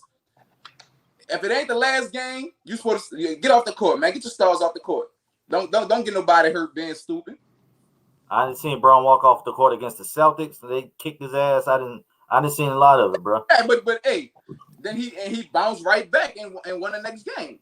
Like, I mean, it's just ain't like, now if you walk off the court like in like a game 7 like that or something like that, then that's different. But like in a regular game, like nigga got the best of you that night. Just get So right what you think? So I don't know if you was in here earlier, Ron. The Lakers just lost by 30 points, but now tonight they are favored to win by 2 points. Yeah. So do you think the Lakers will win tonight, or you think the Suns are gonna send them home? Sun send them home. And be honest, don't take your LeBron glasses off. 100%. Like, be honest. Hey, the truth, everybody gonna be on kind of focus. I give Brian, he gonna drop about 40, 45. But that, like I said in the last game, if Brian would have dropped 50, they still would have lost. Yeah, but he didn't drop 50. I'm just saying, if he would have dropped 50, they still would have lost.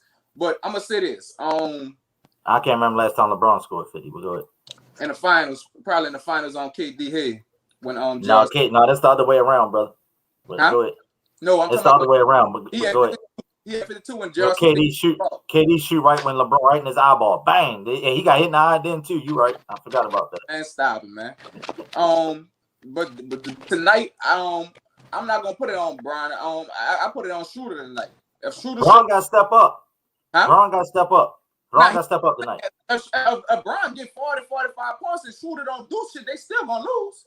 Nah, Suns gonna send them boy home, man. I don't think they're gonna. I think everybody wants the Suns to send them home, but I think them playing in LA, they need Shooter. They need Shooter to step up. If you know what it is, Ron? Shit, too late now. Ron, you know what it is with me though? Hey, whatever Brian dropped, they winning. Ron, you know what it is with me, and when it comes to LeBron, you know what it is. I just don't like people that cheer for individual players in a team sport. That's just my thing. That's what it is. It ain't nothing personal. Like I said, if he was a Spur, I'd be the biggest LeBron fan. But I'm a Spurs fan first and foremost. Just like I said, when Kawhi left the Spurs, I want wherever Kawhi go, that's gonna be my team. Nope, I'm a Spurs fan. If you got a Spurs jersey on, we're rooting for y'all. If you don't, you the enemy. I don't do this. Go Cavs. Oh, LeBron, where he going at? Oh, he went to the Heat. Go Heat. Oh yeah. Oh, yeah. Go Lakers. Like, I can't do that, bro. I don't get that. I don't have not in the team sport. Not in the team sport. I don't have a problem with that because first of all, who the fuck going to Cleveland? Like if LeBron would never got drafted to Cleveland, like who would even mention Cleveland ever? Besides Jordan hitting the fucking game winner on him. Like, you know what I'm saying? I'm a real fan, bro. I mean, how many real Cleveland Cavaliers fans you really know?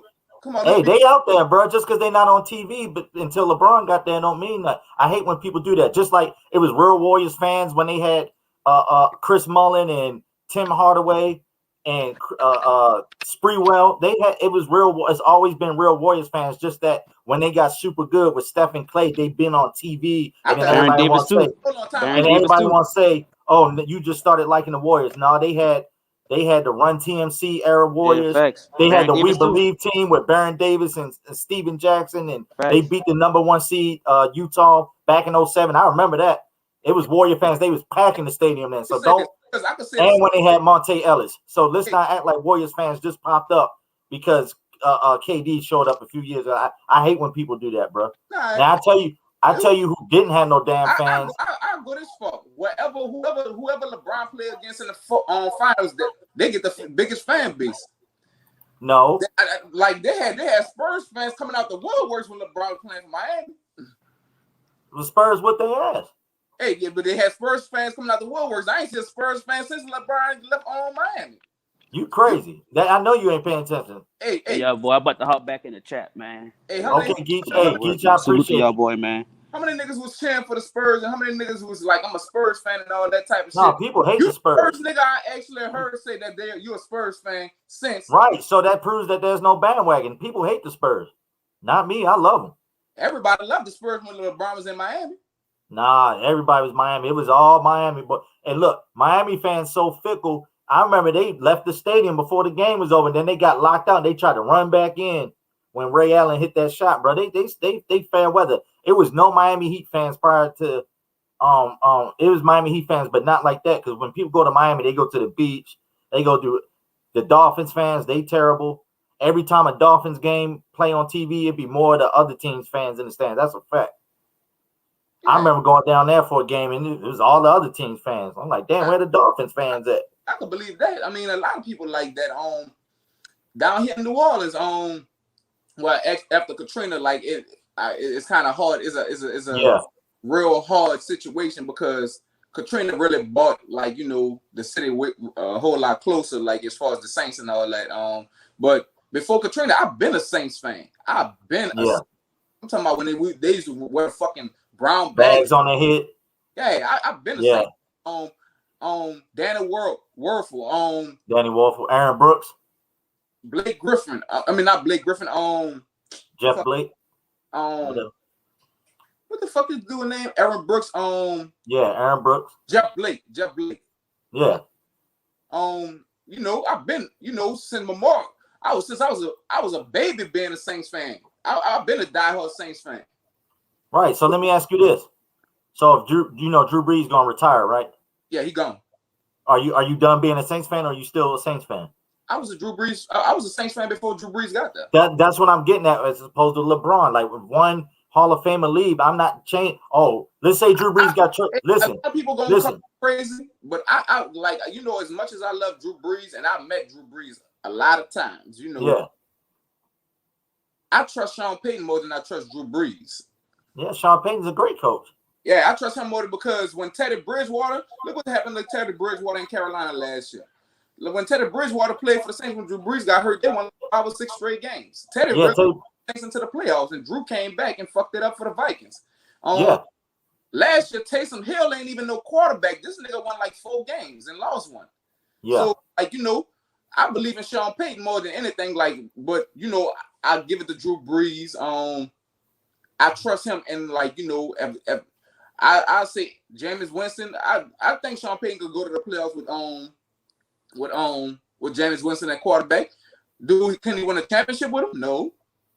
But you know, Sean Payton give you that premium to make the playoffs with any quarterback because he's so creative with what he's doing in his offense. But yeah, he is. When you get to the playoffs and you're playing tougher teams, you gotta have a gunslinger and you gotta have somebody that's a surgeon that's precise. Unless you got a hellified defense, like, you know, last year. Like, I know I didn't want to switch the subject and get on football. It's all good. This is sports channel. It's all good. The Saints actually got the like Tampa Bay won the Super Bowl, but Tampa Bay was not better than the Saints. They got the Tampa Bay favored to win it all again. Man, when Drew Brees was healthy before he got hurt, man, the Saints embarrassed Tampa Bay 38-3. Drew Brees tried to play with a damn toe rotator cuff in the playoffs. And actually, Tom Brady didn't do shit in the Saints game. The defense caught like 3 or 4 interceptions off Drew Brees. And Jared Cook fumbled. So, like, you know, Drew Brees actually stunk up the joint in his last playoff game. So, yeah, you know, Drew's done, man. Drew's done. He's done. It wasn't Tom Brady. So, you know, like, you know, people be like, oh my God, Tom Brady, man. Tom Brady. Hey, Brady did his thing though. Let's not I'm not a Brady fan. I'm a Raider fan. Here we go. But I'm not gonna hate on Brady. That dude 40 years old, won 6, 7 ring. Like, come on now. Yeah. And I'll give you this. Brady. The thing about me with Brady was and he did it without New England. Everybody said it was Bill Belichick. You see what happened with the Patriots. But look, hey, hold on, time out. First of all, it ain't just that. Let's keep it 100. What they said, but did he have the same team that he had in? Like, you got to give Bill Belichick some credit too. Like, you don't know. Like, Cam Newton was hurt the whole year, so you can't really sit up here and dismiss Bill Belichick and be like, oh, Brady won it. When Brady was signed with Tampa Bay, man, everybody came out the woodworks and signed with Tampa Bay. Like, that's like, you know, he basically. Like, that's because of Brady. That's what Brady does. I'm saying, would have Tom Brady won a championship without all them dudes coming out the woodworks, coming out of retirement, coming from the sideline? Well, it takes a team. It takes a team to win. This is my whole argument with any sport, any team sport. It takes a team to win a championship. It don't matter how good one individual player is. We saw it with Jordan. He couldn't get over the hump till he got Pippen. It takes help. Braun couldn't do it in Cleveland. He had to go to Miami. I understand why he did that. Same thing, you know. It's hard. I hate when people use championships solely when they compare players, because, like I said, players are great individually. Look at, it's plenty of great players that never won a championship. Yeah. You look at Allen Iverson, you look at Charles Barkley, Patrick Ewing, all these players, and NBA wise that didn't win the ring, but they just ran into the wrong team or didn't have enough, Yeah. Or they So just came at the wrong time. yeah, look how great Kevin Garnett was in Minnesota, but they weren't gonna win nothing with just him and Stephon Marbury. They had nobody else around them. Right. The early Timberwolves, so he went to Boston. They had Sprewell too. Yeah, and they made it they lost to the Lakers in the Western Conference Finals in 2004. I liked that team too. I was rooting for them. But yeah, like I give Brady a lot of credit, but I feel like he hit a lot of dumb luck into the playoffs. I feel like, I hate to bring up rig in sports because I love sports so much. E-Money, I disagree, E-Money. A great player can, but they need help. They need help, though. It's not just one player, bro. Ask Allen Iverson. Ask anybody else that drug a sorry team, and they was just the number one option with no Robin. It ain't gonna work. Ain't gonna work. Jordan couldn't do it. Yeah. Kobe had Shaq. I'm not gonna say outside. We get him back. He probably hit the wrong button, but like I tell people this all the time when we debate in sports, man. It takes more than one, man. There's a reason why LeBron left Cleveland, man. And he made it to the finals, but you saw what happened when he ran into a team like the Spurs, who had multiple options, not just Tim Duncan. It's Parker, it's Ginobili, it's Robert Horry. Like it's a whole team. You look at the Lakers, as great as Kobe was, you still had Derek Fisher, Robert Horry on the Lakers. You had Shaq. You had Rick Fox. I mean, it takes a team. It do. Yeah, it most definitely do. I'll sound silly on here trying to bash Brady, but I do feel like Brady, even at 42 years old, he hit a lot of dumb luck when he got into the playoffs. He ran into the Redskins. The Redskins gave him a real good run for their money. That's what I said, Geach. I said Barkley. Drew Brees played horrible. I could say this: Tom Brady actually tried to give the Packers the Super Bowl, but Aaron Rodgers didn't want to take it because he threw like 3 or 4 interceptions in the second half. That Tampa defense showed out. Defense showed out. He really did ride the defense, but it was the offense in the Super Bowl. But I understand why it was the offense because Patrick Mahomes' whole line had COVID. So it's like he had a lot of dumb luck. You played with the whole back. I can't do that. I know what you're saying, and some of it is true, but in this day, that man 40 years old playing quarterback in the NFL. It's the same situation I feel like with Kawhi with the Warriors. Sometimes championships you get a whole lot luckier. And I feel like Tom Brady was very fortunate to hit they don't win a chip without Brady, but that's a fact, Chilltown. Shout out Chilltown. They don't appreciate you being in here too. I know you at work. You gotta realize what don't sit up here and just be like, oh, just because Brady on the team that just give them a championship premium. They just hit a lot of dumb luck at the right time. They really did. Tampa Bay, I'm gonna tell you straight up and down. Tampa Bay was not better than the Saints, bro, at all. Well, I get you a Saints fan, and that's your rival. So you're not gonna get them the. I'm being all the way straight around the board. Like, I know y'all beat them. You really go back and watch the tape of that game. The Saints had a touchdown call back. Every time Tom Brady scored a touchdown, he was inside the 10-yard line because Drew Brees kept on turning the ball over like inside the 20. Like so, it's skill and luck. You saw it with you saw it in the Super Bowl, the Seahawks and Patriots. The Seahawks hand the ball off. The Patriots don't win, but they try to throw a slant and they pick it off. But Brady did play his behind off in that Super Bowl, but that defense almost choked it off for him. Actually, in that Super Bowl, Brady threw the interception. He threw the interception for to go down the field and go score. He threw it to I think Bobby Wagner, if I'm not mistaken. He threw it. Nobody was around. He threw it straight to Bobby Wagner in the Super Bowl. The Seahawks wind up driving the ball all the way down the field, and then your boy Malcolm Butler made the play. So Brady actually, how that go. It's a lot of politics. Your boy Julian. It's politics, but at the end of the day, Brady's still a monster, bro. Yeah, I can't. I can't stand. I want to punch him in the face, but I can't. Once he left New England and got one with Tampa, I was like, okay, yeah, you really can't. Like, come on now. I mean, Let's knock it off. I mean, hold on, new coach. nah. He played with a new coach. Hey, Nope. Stop. I can ask you a question.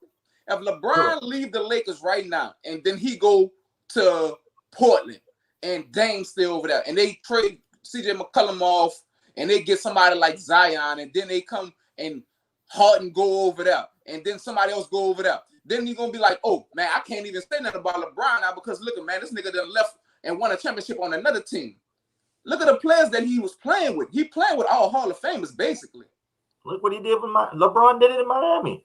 I'm not talking about that. I'm talking about Brady. Like the team that was put together around Tampa Bay. Everybody. Yeah, Arians is a beast. I like Bruce Arians don't be playing that bull crap. Arians is a beast coach. But I got to give it to Tom Brady. He played in a whole new system, whole new conference. He played with New England his whole career. And to go and win one, man, he did that. He did that. I can't take that from him. Bruce Arians, I think Todd Bowles was the unsung hero of that team. He was. That's a very good point. And Byron Leftwich. Like you had 3 number 1 receivers over there. You got 3 number 1 receivers over there, a Pro Bowl tight end, a backup number 1 tight end. Leonard, he from New Orleans, so Leonard all right. But you know that dude, I forgot the rookie dude, he was a monster in the backfield. Everybody you looked at on offense, and then your boy Scotty Miller, he came out the woodworks and he was a monster. So because of Brady. I think so. I think it takes 2. It takes a quarterback. Arians and Brady got into it the whole year until that defense started coming around. When that defense came. Oh snap! Hey Kelvin, what's good, my boy? First time, welcome to the parking lot. I appreciate it. Hey, stop! Hey, who this is? The real. That's my boy. Hey, my nigga. First of all, stop lying. First of all, Brady was illegal. The only person in the NFL illegally training during COVID with all his wide receivers. Stop lying, man. Stop lying, because they told Brady was actually working out in Tampa Bay during COVID. Kelvin, take the link. This is my boy Ron, but Ron be getting he take the Saints. You can't talk bad about the Saints. And you can't say nothing about LeBron. What's wrong with the Saints? But don't sit up here and make no excuses like, oh, he did that with no training. Nobody had no training. Every year, 53. Yeah, but he won. But yeah, Ron, we're saying that because he won. Nobody else won. Yeah, but the defense did that. It was the defense, bro. It's both ways, bro. It's both ways. All right. It's both ways, bro. You can't say Brady just played horrible and rode the defense every game. You can't say that. He rode it through the playoffs. You know what I'm saying? He most definitely rode the defense through the playoffs. Now, I would give you that argument if you're talking about Trent Dilfer back when I used to be a Ravens fan. He rode that 2000 Ravens defense. The Brady credit, you gotta give. That's riding a defense to a Super Bowl, not Brady. The door swing. Yeah, they got robbed. I give it to Saints. Saints fans are tough because the Saints got screwed over against the Vikings. What was it? The Vikings against the Rams. And the Rams. But there's another one against the Vikings. Then Stephon Diggs scored with no time left. Was that against the Saints? Yeah, that was against the Saints. Minnesota. Yeah. I don't know what y'all DB was doing, trying to tackle with his head down. That was the dumbest thing. He was trying to cut him off from getting to the sideline so they couldn't kick a field goal. They had like 2 seconds left. He was trying to cut him off.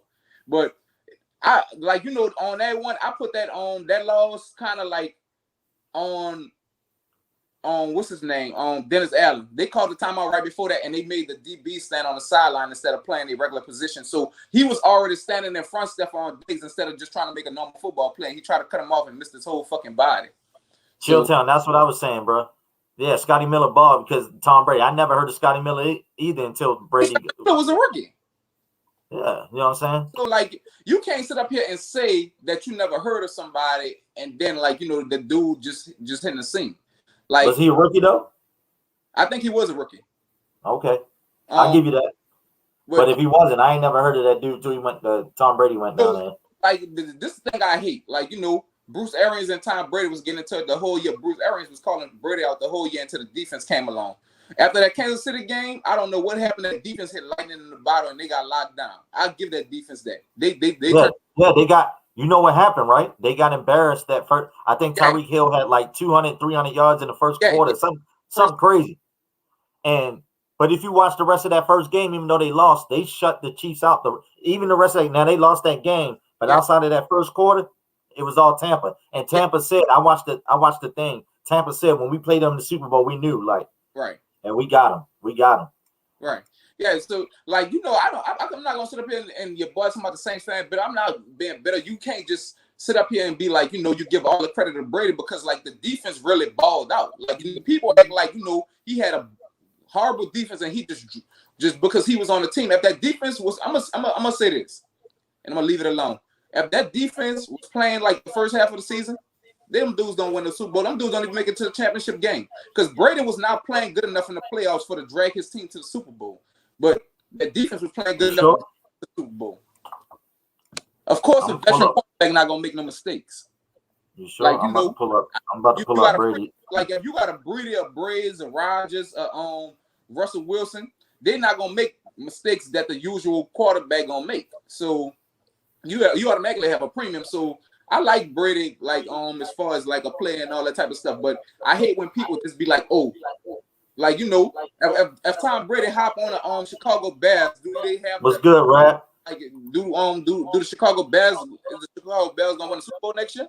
I just hate that type of stuff. Look at this is Brady's season with the Bucks: 4,600 yards, 40 touchdowns, only 12 picks, a QB rating of 102. That's for the whole season. Yeah, let's knock it out at 40 years old. At 40 years old, let's stop it. I can say one thing about Brady. And I'm let's stop it. Let me say this. Brady always been a stat pattern. Brady do not get out the game at all. I don't witness a lot of times, and I don't want to keep on using the Saints as an example, but I'm a Saints fan. When Sean Payton be up by about 30-some points, in the third or fourth quarter, he pulling Drew Brees out the game. Brady don't do that. Brady be fucking still throwing touchdowns and with 2 minutes left and all that type of stuff. Hey, look, I'm a coach. Your job is to stop me from scoring. I do that too. Hey, sometimes you I don't play. I don't play that. Give you a prime I don't play that, bro. Stop me from scoring. People be like, oh, he ran the score up, blah blah blah. Hey, no, your defense is to stop me.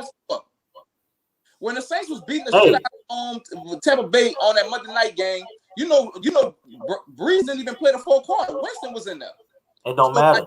Different strokes for different folks. I'm just saying, people they got people that that just be patting the stats and stuff like that. So that 46 touchdowns don't mean nothing to me because in some of them games, no mercy. Now I know you hating. I'm not hating. That man for it's all good. I'm not hating, but do it in the competitive game. Don't do it in the blowout. If you up by 40 or 50 points, don't be sitting up there still throwing touchdowns, bro. That shit not cool. Hey, it is what it is. Brady's a beast at the end of the day, bro. Yeah, they was loaded Chilltown, but they weren't winning. They weren't winning without Brady. They had all that talent. The only addition they added was Antonio Brown. And let's be real, Antonio Brown is a very, very good receiver, but he wasn't playing a lot of minutes and he barely saw any targets. Look at Antonio Brown's stats. He wasn't getting 10 targets a game. They was throwing, like he said, he was getting about Scotty Miller, Gronk a shell of himself. Gronk, this ain't prime Gronkowski. Nah. I was watching them games. This ain't prime Gronkowski. Let's be real. Hey, I'll go this far. On ESPN, they was talking about that Antonio Brown was messing up the team because he was getting too many targets. So I don't know why you say Antonio Brown wasn't getting no targets. Yeah, he did bring the Pats back from 28-3 in his largest Super Bowl comeback. You can't. At the end of the day, you just got to run out of excuses. It's just. I'm not even a Brady fan, but I'm not gonna take nothing away from him in that Super Bowl. But the Falcons is the Falcons too. I'm gonna say that much too. But you got to. I give them credit for that Super Bowl comeback, but the Falcons is the Falcons. Well, you ain't gonna like the Falcons either because they NFC South. So. Nah, actually, I watched the Falcons this year. The team I hate the most in the NFL is the Cowboys. I watched the Falcons. I was actually cheering for the Falcons to beat the Cowboys one game, and they fucked that shit up. I know exactly what game you're talking about. On an onside kick. So yeah. I don't like the Falcons, but I mean, I understand why they lost that game. Like the real reason why they lost that game against Brady is not because Brady just had this amazing comeback. Your boy got hurt. What's the running back that played for the 49ers now? Coleman. He a monster. Tevin Coleman. He a monster. He was carrying the team in the Super Bowl, and when he got hurt, your boy Devontae Freeman is garbage. He's selfish and he garbage. Devontae washed up. Yeah, he missed a key block, and that turned the whole game around. And after that, it was over for him. Tampa defense showed out. They did. They did. But you can't knock Brady for his defense playing well. But that's not. Can't give him all the credit because like the first thing it's not giving him all the credit. He still guided that team to get there, bro. That's a fact. The first thing you can't just put if you can't put any quarterback on that team and make him go to the Super Bowl, bro. You can't do that, bro. It take a special player, bro. Probably I'm gonna be for real, and let's be for real. You could probably put a top eight quarterback in the NFL in that position, and they'll probably go to Super Bowl with that team put together like that. I'm gonna be for real with that defense and all that. Like if you ask me 10 years from now, what do you remember about Tampa Bay winning that Super Bowl? The first thing everybody in the sports narrative, they're gonna say Tom Brady got 7 rings, yada yada yada. Tom Brady went to Tampa Bay, and the reason they won the Super Bowl. The first thing I'm gonna think about the Super Bowl run is the defense. I'm gonna think about Todd Bowles. But that's the people that don't really watch sports. Everybody gonna just throw the narrative towards Tom Brady and give him all the credit, but Todd Bowles ain't get no credit, and they even give him Bruce Arians more credit than Todd Bowles. But Todd Bowles' defense really is the real reason that they won that Super Bowl. Real people know Todd Bowles. Todd Bowles did his thing. That's a fact. Yeah, Todd Bowles. I agree with Todd Bowles did his thing. He did his thing. I'm not gonna sit up here and just be like I'm hating on Brady, but at the same time, I'm not gonna absorb Todd Bowles for the credit that he really do deserve. But like I said, yeah, they weren't as facts. They were not. They had all that talent and weren't a contender until Brady got there. Nah. They were not contended for no championship before Brady got. That's the fact. There wasn't no contender, but Jameis had 30 touchdowns, but he had 30 interceptions too. Yeah, I remember that. Like ain't nobody gonna win no Super Bowl with a quarterback throwing 30 interceptions. So what would you say if next year the Saints go to the NFC Championship game with Jameis Winston? Would you still think that Bruce Arians is a good coach? If what? If Sean Payton could fix some of them problems and probably limit Jameis Winston to like 12 or 13 interceptions, and they could go to like the NFC Championship game, even the divisional round. Because Bruce Arians couldn't win over 8 games with Jameis Winston. I don't think Arians is a better coach. I think Sean Payton's a better coach. So that don't mean nothing to me. Got lucky and got I think Arians is a right coach, but I think he got lucky and blessed with the team. He was good in Indianapolis too. Bruce Arians. Yeah, he was straight in Indianapolis. But you could go to Arizona. He wasn't good in Arizona. Like Bruce Arians, he a right coach. I'm not, but like people was acting like, oh man, Bruce Arians, no risk it, no biscuit type of coach and all that type of like. Stop it, man. Stop it. No risk it, no brisket. Got Jameis Winston ass throwing 30 for 30, man. Stop that shit. You just so happen to get a fucking Hall of Fame quarterback that's used to not making no mistakes, no matter who the coach was. I could have coached the Bucks and Tom Brady not gonna make that many mistakes like that because he a vet. Veteran quarterbacks don't make mistakes, but Bruce Arians got too much credit, and Todd Bowles didn't get enough credit, and I don't like shit like that. That's a personal problem. That ain't got nothing to do with Brady. That's a personal problem. Arians or Brady, I just say, like, give credit where it's due. The defense showed up and showed out throughout the whole playoffs, and Arians called that defense. But Todd Bowles called that defense. Brady and Arians story then ESPN and everybody else they made it more of a Bruce Arians and Brady story than a Todd Bowles and the defense story. And I don't like Jameis can be decent, but like you say, his IQ, he need to get in that film room and study defenses because he can throw for a bunch of yards touchdown, but at the same time he give it right back. And when he throw interceptions, it's usually a pick six. That's another bad thing too. Yeah. I'm gonna say this about Jameis. I don't really trust him as a Saints fan. I don't trust him. Me personally. I would have hoped that we would have kept Bridgewater, but it is what it is now. I do believe in Sean Payton, though. I believe in him enough to bring the Saints to the playoffs. Go far in the playoffs, no. But you know, I feel like Sean Payton could turn water into wine with the worst of situations, and I think like Jameis Winston is the worst of the situations right now. A lot of black, and people are gonna hate me for saying this, but a lot of black quarterbacks just go off of arm talent. They don't really be fundamentally sound. They trust their arm more than they trust their technique and all that type of stuff. And in most cases, they don't go too far into the playoffs. They'll get them so far, but they don't trust it. They don't go through all their progressions. Once they go through their first and second progression, they ready to run or they ready to force the ball somewhere they don't belong. But a lot of them, you got to give some of them white boys credit. Them bitches be fundamentally sound. They go through all their progressions and all that type of stuff. So me as a Saints fan, not trying to sound corny or nothing, I'd rather the Saints have a white quarterback. Not Taysom Hill do, but another decent white quarterback.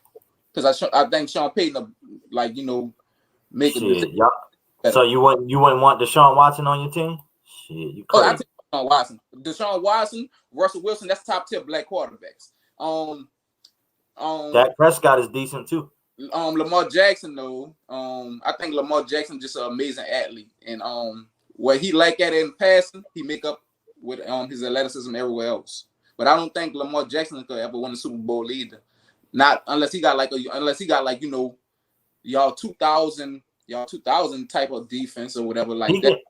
He can win a Super Bowl off pure talent alone, but he's that good. But they got to coach. They got to. What Baltimore has to stop doing is and Mahomes is black too. Shout out to not shout out, but with Lamar Jackson, the Ravens have to take the training wheels off the passing game and stop doing that ABC. I call it ABC 1, 2, 3 passing game. That simple route, let him air it out, because with all that design running, they ain't gonna do nothing but run him into the ground. And he's a great runner of the football, but I feel like they take his talent for granted too much. Like, oh, we know he can run. Let's call a bunch of running plays. No, spread the field out, 4 wide receivers. Have Lamar Jackson drop back. Now you got a single linebacker trying to cover Lamar Jackson. If you do got to break out, he gone. You know what I'm saying? You can break long runs out of a passing play. It don't have to be a design running play all the time. Yeah. I don't know. I think when I think Lamar is must see TV. I give him all the credit. He needs to get that boy some weapons, man. He throwing the Willie Snead is like his number 2 guy, number 3. Like Willie Snead is decent, but Willie Snead ain't no top flight. He ain't no top flight receiver. Talk about Willie Snead around because I like the Willie Snead for the Saints. He was but Willie Snead ain't no top notch. Yeah, he ain't no top notch. He ain't no top notch thing. But I done seen people like Drew Brees made him better than what he is. I'm gonna just call a spade with Lamar Jackson. I think when the windows get tighter and you get to tougher opponents, predominantly in the playoffs, I don't think he could make some of them passes that's required. Okay. I'm just being for real. Like, when you playing in the regular season, everybody got their game plan. They're going to go into their game plan a certain type of way. But when you're in the playoffs, people understand what you do and they try to take away what you do best. Not saying that they don't do that, but they don't go as far in the playoffs. They don't go as far. Everybody. It's tougher to win. It's tougher to win in the playoffs. I give you that. It's tough. Everything get a little bit tougher in the playoffs. And I done seen Lamar that was in the playoffs when he had to go take a shit and he left. That was the win. That was the win of the division. That was against Cleveland. That was at the end of the season. Yeah, that was a good game. 4th down. Yeah, he came back on the 4th down and threw that touchdown. Yeah. But I thought that was a playoff game. Cleveland. I won the playoff because Cleveland played Pittsburgh in the playoff. Cleveland stomped the Steelers. All right. Yeah. But and then Cleveland should have beat the Chiefs. That was the next game. They played the Chiefs that next round. Yeah. I think they only lost 22-17 or something like that. I like Cleveland team, but I think I don't trust Baker Mayfield. I don't trust him either. He a quarterback I don't trust. But I like their team. I think they're gonna be a force to reckon with. I think the Steelers basically done. I think the Steelers done. And it's all about the Raiders, though. And you ain't talking Raiders. I don't want to hear Raider Nation, baby. We coming. We should have swept the Chiefs last year. We beat them in Kansas City last year, and then in Vegas, our rookie safety. Well, he second year, but he missed all his rookie season after game 1. Jonathan Abram blew coverage and let Kelsey wide open, and they scored at the end of the game. We should have damn swept the damn Chiefs last year. That's a fact. Bad about the Raiders because Darren Waller fucking smoked the Saints. They couldn't do nothing with him. Yeah. The Saints came to Vegas and got that work. Yeah, they got smoked. They got smoked. It made them better, but they got smoked. No, Chilltown. No, we don't. We need a defense, and I'm gonna pull up. I can pull up right here. Raiders offense last year averaged 27.7 points a game. They was top 6 in offense. Our defense, the worst in NFL. They gave up. Actually, the Raiders gave up the most points in a regular season in NFL history last year. So I think that I thought there you go. Nah, Raiders ain't trash. They went 8-8, and they should have went 11-5. They tricked off 3 games last year. Easy. They was worse than the Cowboys and the Falcons. I thought they had the 2 worst defenses in the NFL. No, Raiders was the worst defense in the NFL last year. Somebody told me that the Cowboys broke the record for letting everybody score on them, but it's your you know your team. I don't know. Nope, I'm not doing that. I'm not doing that. Carr is a top 15 quarterback. When your offense, look what Carr did with Darren Waller and what's my man name? Nelson Aguilar. Nelson Aguilar balled out with the Raiders last year. And Nelson Aguilar caught a lot of flack in Philly for dropping everything. They used to get on Aguilar in Philly because he would drop everything. Carr gets a lot of unnecessary slander, and I don't know why. I don't know what it is, but people don't watch. The people that bash Derek Carr don't watch Raider football. They don't. They don't. The offense is not the problem in Las Vegas. That defense, you can't expect your quarterback to score 40 points week in and week out, and you beating teams 40-38 every week. That don't work, bro. You got to play some defense. And I'm not gonna lie, like a couple of years ago, I was cheering for the Raiders. When Derek Carr broke his leg, I don't know what happened, but he declined. He rescinded. But I think that year, y'all could have won the Super Bowl if he never broke his leg. That was 16. That was 2016. That year. We went 12-4. He broke his leg against the Colts. Yeah. Against the Colts at home. Ain't nobody was beating the Raiders that year. I'm not gonna even lie. Before he broke his leg. But after that, he kind of rescinded the last 2 years. But I liked that team that year. I give the Raiders credit right there. I thought they was gonna beat the Patriots. I was like, this might be their time to redeem themselves from when they got robbed against the Patriots all them years ago. I'm like, it looked like the Raiders back. Since Rich Gannon, I'm like, it looked like the Raiders got a real good. He way better than Andy Dalton. Stop it, Rab. Rab, I love you, but he better than Andy Dalton. Knock it off. Boy, Andy Dalton, horrible. Andy Dalton couldn't do nothing with all them offensive weapons in Dallas.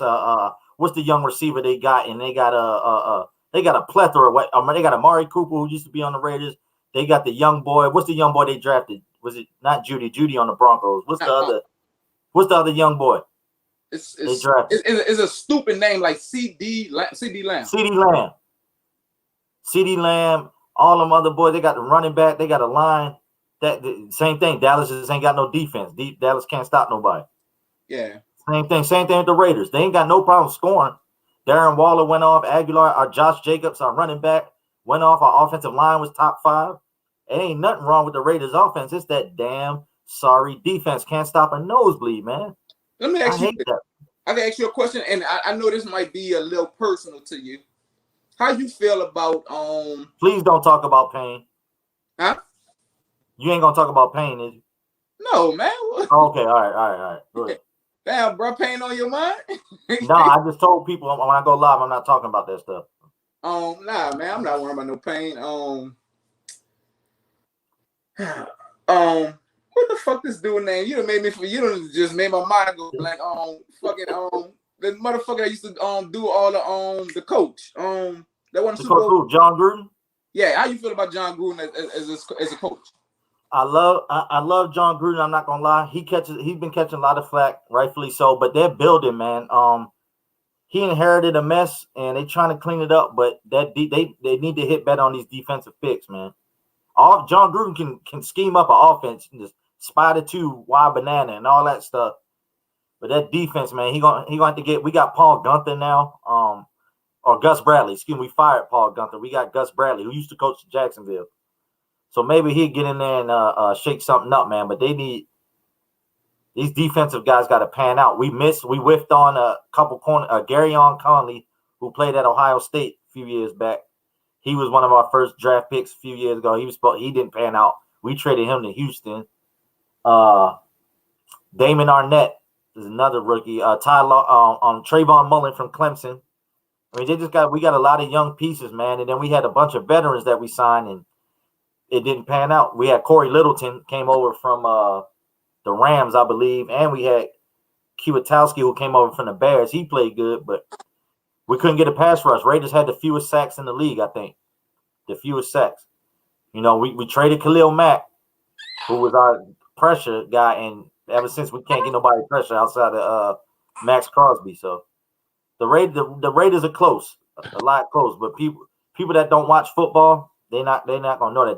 They might watch their team, but they don't know about the Raiders. They just go off, like you said, what the national media said. So Yeah. I hate the curse because outlaw. I hate the Khalil Mack curse because what the Bears done with Khalil Mack, nothing. Bears ain't nothing.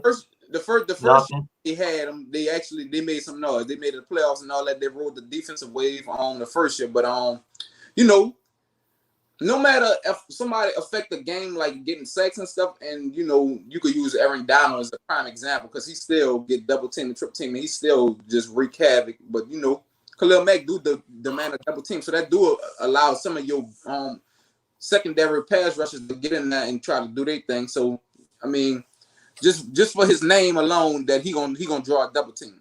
You know, you gotta make a game plan around a player like that. So he worked. So here's just a quick Google search. Firing Paul Gunther is a start, but the Raiders need to go further to fix their defense. I'm telling you, it's not the offense. That's one. I saw. Here we go. And Johnny right here. Raiders to-do list. Revamping a historically bad defense is job one, but there are other issues. But number one is a historically bad defense. They were the worst in NFL last year. Not the offense. So knock it off with that Derek Carr stuff.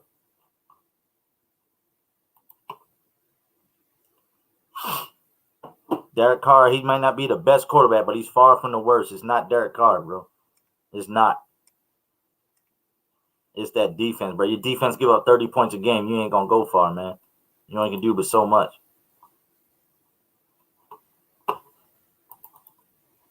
But feel free. Y'all want to hop in and give y'all opinions, man. Hop up here. Link is in the chat.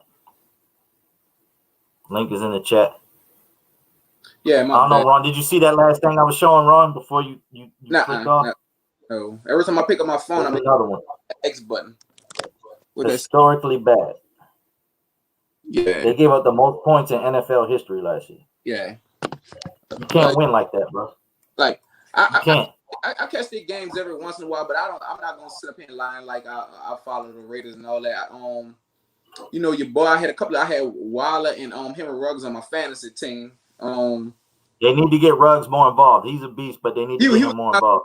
Like the first couple of games, he was a monster. Then after that, he just like was terrible. He got hurt. He got hurt in the I forget what game it was. He messed his foot up and wasn't really the same the rest of the year.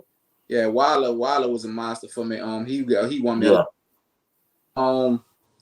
But I saw somebody, I don't know if he's still in here. What's his name? Outlaw. Johnny Outlaw, I think it is. He said signed Taysom Hill to a huge extension. Basically, it was for cap purposes, actually. None of that money don't mean nothing. You know, most of that, like Mickey Loomis is a genius with like, you know, doing cap space. The Saints went all out the last 3 or 4 years to try to win the Super Bowl and pan out. They had the worst they was a cap hell. They had the worst salary cap issue in the NFL, and now they under the cap because Mickey Loomis is a genius with the cap shit. But so this is Derek Carr. This is Derek Carr's season last year, and he missed a couple games with injuries. Look at his QB rating. That's for the season's over 100 average a game, over 4,000 yards, 3-to-1 touchdown interception ratio. It's not Derek Carr. I don't know what people are talking about, bro. Yeah, I don't think people really watch football. I think they watch their team and then they get drunk and oh yeah, you know this team, this like they pay attention to their team, but they don't watch football. I'm not gonna lie. Personally, when I watch, I go play football early in the morning. I play in the flag football league. I play every Sunday. I go play football. The Saints usually play for 12 most of the time. So I own 12 Central. So I get home about 12:30. Watch the rest of the Saints game. Then I catch the 3 o'clock game, and then I catch that Sunday night game. But I don't be flipping between channels. I really watch Fox. So, you know, if they come on CBS, unless it's a real good game, I really don't be watching. I'm not going to lie. And I know the Raiders be on CBS a lot. I think they got a contract. Yeah, I'm CBS. I hate Fox. I'm the opposite. I watch all the Fox games mostly because I hate Fox is NFC and CBS is AFC. Yeah. So and I you know what it is? I like the teams on Fox, but I don't like the broadcast. I don't like Troy Aikman and Joe Buck. Like they should be announcing baseball games. Yeah. Yeah, I don't care about that. I'd be watching the games. I only watch 3 games a day. I don't be flicking through the channels and unless it's a boring game. If the Cowboys on, I probably turn that shit off unless they get their ass whipped. I hate the Cowboys too. So they get America's Game of the Week every week. And I hate it. Yeah, Cowboys national TV every time, man. Yeah, because Jerry Jones is a fucking genius, and every Cowboys fan in America is dumb as fuck because they paying to watch a circus and they don't even know they're getting took for a ride. That dude only care about making money. He don't care about them dudes winning the Super Bowl. Yeah, you think? Yeah, you know, he care about headlines. He care about Cowboys. Cowboys fans probably the most delusional fan base in the world. Every year they gonna win the Super Bowl. You ask them. Yeah. Every year. And they can't even like that is the worst division ever, bro. And like facts, Geechee. Carr is not the problem in Vegas. I'm not saying he's the best thing since sliced bread, but he ain't the problem. It's that defense, man. Straight up. Geechee, y'all got rid of Teddy Bridgewater. I'm gonna tell you what happened. They ain't gonna do nothing with Sam Darnold. He's trash. Man, hold on. First of all, let me say this. And the reason Sam Darnold played in New York, Sam Darnold is not better than Teddy Bridgewater. If everybody can remember, I don't know if you really watch sports, but Sam Darnold got drafted. Teddy Bridgewater was just coming off that fucking knee injury that he almost lost his leg to. And nobody didn't think he was going to ever be able to play football again. Teddy Bridgewater outplayed Sam Darnold so bad in the preseason because he was with the Jets. They traded Teddy Bridgewater to the Saints for nothing, basically. So I don't know why the hell he thinks Sam Darnold about to outsign Teddy Bridgewater. I'm going to tell you what happened with the Carolina with y'all. Y'all had Joe Brady, which came from LSU, which came from the Saints. Joe Brady won Joe Burrow that championship at LSU, not Ed Orgeron. He tried to come over there with the same techniques and the same thing as Sean Payton. He was over there on your boy Tommy Stevens. I don't know if y'all watched Carolina. Tommy Stevens, he came from Mississippi State. They try to make him take some hell 2.0. Trying to do a wildcat thing on third down, like trying to run a ball with him because the Saints drafted Tommy Stevenson, but they let him go. But they Joe Brady was there when Teddy Bridgewater was with the Saints. That's why Teddy Bridgewater ended up in Carolina. But Joe Brady just found out the hard way that coaching in the NFL ain't the same way as coaching in college. Yeah, I brought it up. Remember on my episode last week. I was talking about the difference between college coaches and professionals. You remember that? What'd you say? Remember last week I was saying that same thing. You know, it's a different type of game. You know, it's a different type of game. Yeah, like Nick Saban couldn't last in the NFL. Yeah, and I'm not trying to be on your platform just saying because I don't know if you have, but some of these white quarterbacks get too many chances, bro. They get too many chances. You know, the quarterback is a white man on position, especially the backup quarterback role. Motherfuckers that don't deserve to be in the league, because sit back up for 15 years and make a lot of money. Sam Darnold eventually gonna be a backup on somebody's team, but Sam Darnold ain't shit. I Yeah, say, he not look. He went to USC, right? yeah, Yeah, I don't trust no USC quarterbacks. yeah. I don't I know. don't trust. I don't trust USC quarterbacks. I don't trust Alabama quarterbacks, Ohio State, or Miami, Florida. They don't put out no quarterbacks. Like Teddy Bridgewater is not a Super Bowl winning quarterback, but Teddy Bridgewater is not no flop like how they try to play him. They try to play Teddy Bridgewater like a LeBar. You gonna trade Teddy Bridgewater off? You basically tarnishing this man's career and making him bounce around like that. And you bringing Sam Darnold? That's who you bringing? Come on, man. Like Matt Rule gonna be out of a job probably after this year. We'll see. Well, no, I take that back. I'm lying because they got a new ownership and they bought him. They fired Ryan Rivera to bring in Matt Rule because I guess he was kind of cool with the owner. Because the old owner had some racist allegations going against him or some shit like that. But what you think about you think Cam Newton career is done? Oh man, bro. Man. What you think? He was really bad last year. Yeah, he was. I know he had COVID. He caught COVID early. To see him do good. Like I can't even like Brady had a bad last season with them dudes too with the receivers he had, but like I can't even make an excuse for Cam Newton. He was throwing the ball in the ground and shit. Like I don't know. Like I think you good, bro. You ain't got to stop talking. Nah, I'm looking at somebody. I saw somebody say something about Sam Darnold. I'm on my phone. Yeah, he trash. So your comments probably way bigger. Yeah. Yeah, man. I mean, quarterback is the white man's sport, bro. They're gonna get a lot of chances, way more than all it takes is a black quarterback to mess up one time. Oh, you know that. Look what happened. Look what happened to Vince Young. They got rid of Vince Young way too fast. RG3 too. Yeah. Yep. I mean, a lot of black quarterbacks. You know, man, you could go to 5 or 6 different teams and get a chance to try to, Andy Dalton gonna get another chance somewhere else when he leaves Chicago. Like, yeah, you saw what was it? What was the Deshaun? Even if you remember, if you go back to Deshaun Watson rookie year, he didn't start. They started Matt Schaub, I think, or whoever it was. Yeah, in Houston, and it took the first half them staking up the joint for Bob O'Brien to put in Deshaun Watson, and they took off, and everybody's like, "Bro, what the hell was you thinking?" Like, you know what I'm saying? No, Chilltown. I'm not saying. I didn't never say that. That they don't have no black good quarterbacks. I'm saying that he's saying that the white quarterbacks, Chilltown, get a longer leash. They can go in and way longer mess up, but black quarterbacks they mess up one time. They done. It's over for them. They try to cut their water short.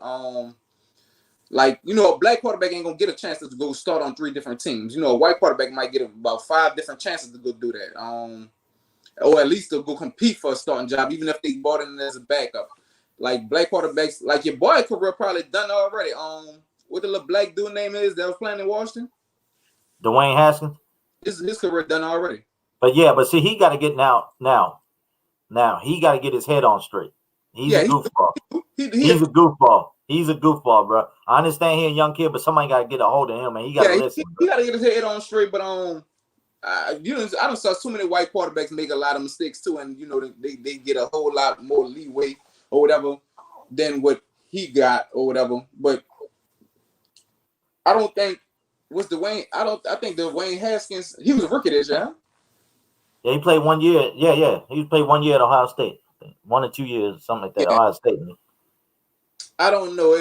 That's kind of a tricky situation, like me speaking on him, because I don't really know what he could do like that. Because I just feel like Ohio State. They got Ron Rivera. He don't play games. Yeah, and I'll tell you this. They said I remember they played the Ravens last year. The Washington football team. They played the Ravens, right? Right. The Ravens beat them, but they said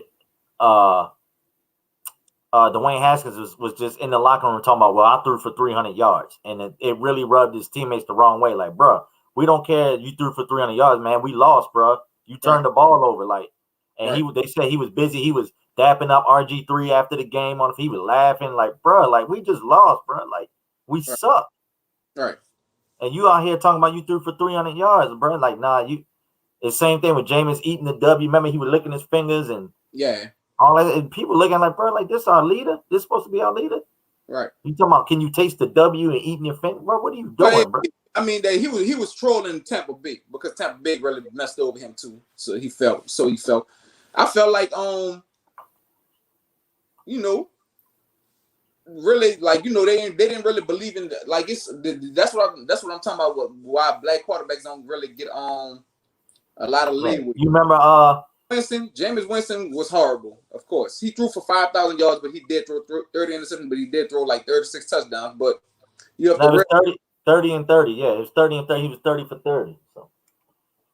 So you have to realize that all right, the Saints got Jameis Winston for a veteran minimum of $2 million. The Bucs could have bought him back for that and let him learn behind Tom Brady. Yeah. But they don't. That's what I say about black quarterbacks don't get a lot of leeway. Like Tom Brady probably only gonna play about 2 more years at the most. You could have kept him on back to learn behind Brady if you really trusted him like that. But that's why he was trolling Tampa Bay with that little W shit. So I understand that. Like if somebody do something to you and you got a chance to rub that shit back in their face, like that's why he was doing all that. Now he is an immature dumbass nigga. I do that. Stealing draws out of sacks and all that type of shit. I don't know what. But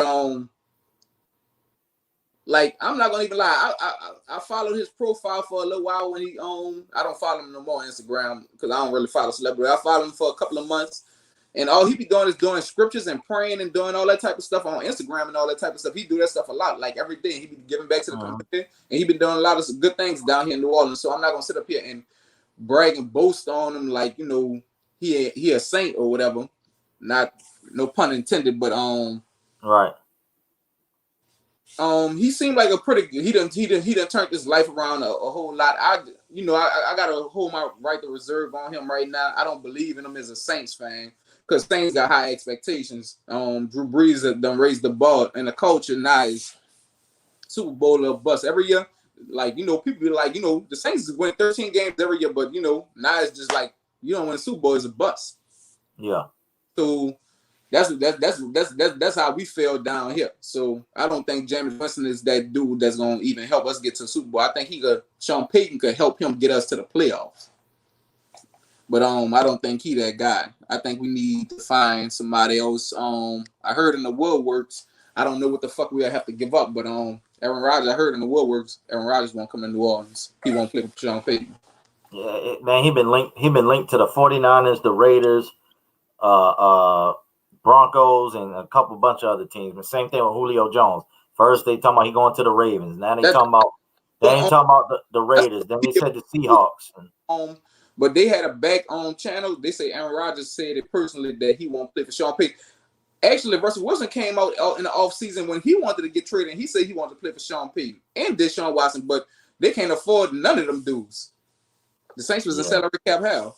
But I don't know who they'll have to give up and who they'll have to trade. I know Michael Thomas will probably have to go, and that'll be unattractive for any quarterback if you have to trade the number one receiver. Yeah, Michael Thomas a dog. Yeah, but he got that $20 million contract, $100 million contract. He got a damn near a decent quarterback contract. So, but football is not guaranteed money. So yeah. So when they sign these big contracts, outside the guaranteed money is you got to pay for it. It ain't basketball. Ain't like basketball or football. Yeah, I mean baseball. Excuse me. Things will be all right and be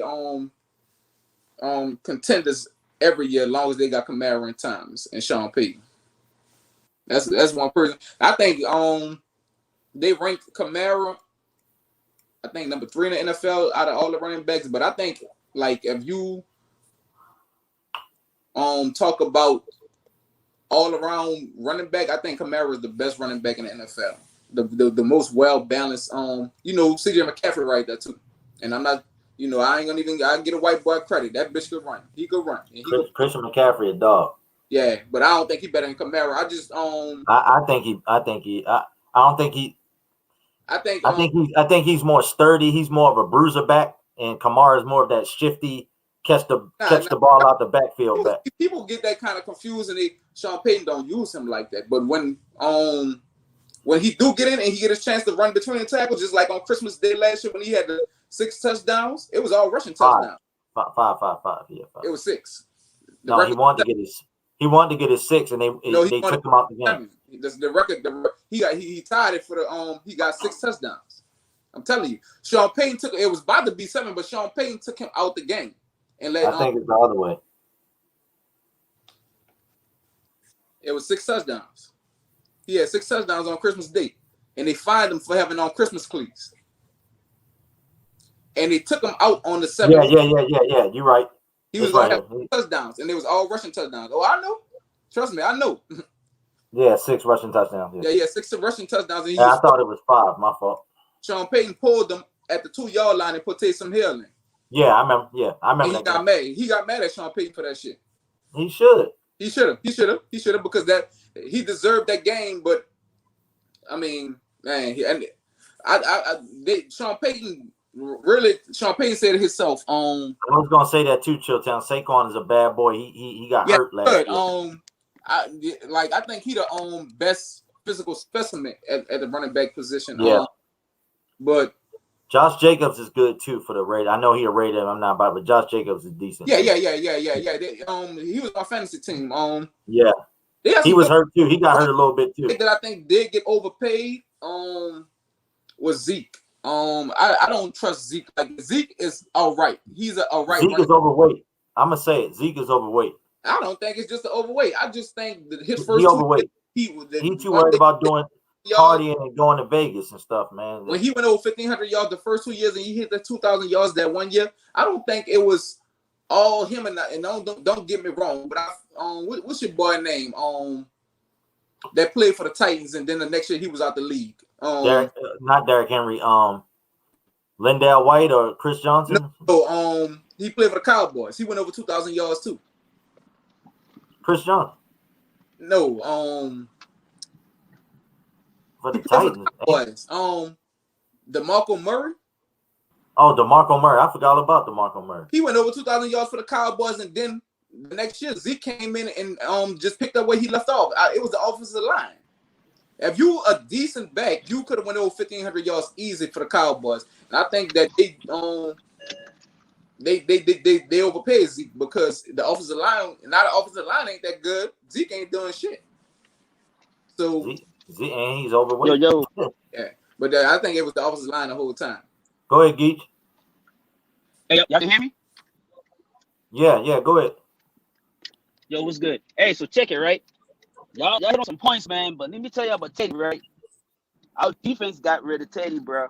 We couldn't win no games, bro, because our defense gave up almost the most yards in the NFL. We were like number 6 worst defense, bro.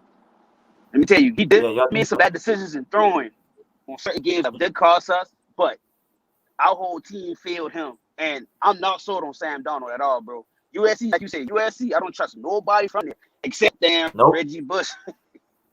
No, I'm talking about quarterbacks. Not no quarterbacks and nothing, man. I'm talking about quarterbacks. Yeah, quarterback. I know. I like quarterbacks. Right. But as a Cam Newton, bro, Cam Newton dealt bad hand last year. You think about it, right? He got traded almost to the end. He ain't had no offseason, no preseason. I mean, I don't like the fact that he in New England, but Cam ain't done, bro. He got a lot left. But you know the thing that killed me, that kind of surprised me, because Bill Belichick is a straight up and down type of coach. Bill Belichick actually loved Cam Newton. Like, he really actually liked how bad Cam Newton played last year. And I'm talking about Cam Newton played bad. Bill Belichick actually liked Cam Newton, like as a person and everything. Like, yeah. So that nigga didn't give Tom Brady too much respect the whole 20 years he was there. And that nigga actually liked Cam Newton. But Cam Newton played horrible, though. Yeah, he was really bad. He played horrible. I'm not gonna even lie. You're a Panthers fan, so you know this, and I know this. Like 2 years ago, Packers fan. Started off 5-0, and Cam Newton was like one of the best. Cam Newton looked like he was gonna win an MVP that year, and then he messed his shoulder up. I don't think he ever shook back from that shoulder injury. He messed his foot up too. Don't Yeah, forget that. I don't think that's His the foot.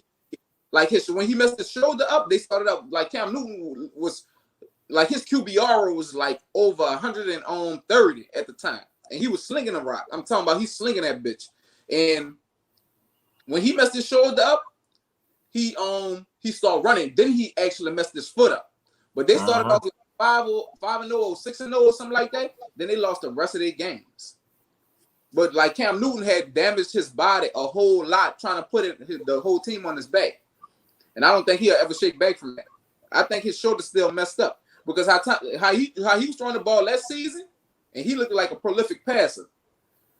Now he throwing the ball in the ground and all that. I don't think he ever shake back from that shoulder injury. I hope him the best, but if he don't, the best thing I'd do if I was Cam Newton, if he do not shake back this season from throwing the ball, I would not even try to play quarterback anymore. I'll try to put about 3 or 4 more years onto my own NFL career and go straight to tight end. Yeah. my What's fault. up, I've Pete? been in a bad area, man. It's getting off work right now. Okay. But yeah, man. Yeah. But like you were saying earlier too, man, I agree, man. They don't give most of the black quarterbacks any chances, bro, in the NFL, man. You know what I mean? They also get that in a bad hand, you know what I mean? What up, Unc? That's my uncle. What's up, man? But yeah, man, I kind of wish we kept Teddy Bridgewater, man. Like I was kind of pissed off. I was pissed with him during the season, but I knew we would have improved if they just give him a second chance, man. Hey, Unc, if you could take the link, click the link I just put in the chat, Unc. Yeah, My uncle be on them games too. My uncle he be on and get some wise words from my uncle. But go ahead, Geach, what you say? I didn't mean to cut you off. No, you good, man. I was just saying basically what Cat like. No, matter of fact, it's like I said with Teddy, man, our defense. You get me? Yeah, you breaking up a little bit, Geach. Oh, all right. I must be in the bad spot, man. I can hear you though. I'm gonna say this about the Teddy situation. That's how GMs and coaches get fired so easy. You bring Teddy in, 3 years, $20 million a year, $60 million contract, $63 million contract, and you get rid of him over 1 year, and then you bring in Sam Darnold. If Sam Darnold is horrible this year, everybody on that coaching platform needs to be fired. Even the GM. Okay, hey, I'm gonna bring my uncle in, Ron. Hold tight. All right. Even the GM, all of them need to be fired. What's up, nephew? What's up, Unc? How you doing? I'm all right, man. Chilling. What's going on? What's the subject? What's the haps? No, we just chopping it up. We on the NFL right now. We were talking about how black quarterbacks don't seem to get the leash that white quarterbacks do in the NFL as far as starting jobs and lasting in the NFL. So, Oh, you know what we're that trying to get is, your man. perspective on that. Well, you already know what that is. They already have this preconceived notion as far as, I've never understood how in every other sport in the world, athleticism is an asset. You understand what I'm saying? But as a quarterback, a black quarterback, of course, we're athletic. We have athleticism. We can do things that the standard quarterback can't do, but that's a problem. I've never understood that. That's just blatant racism, period.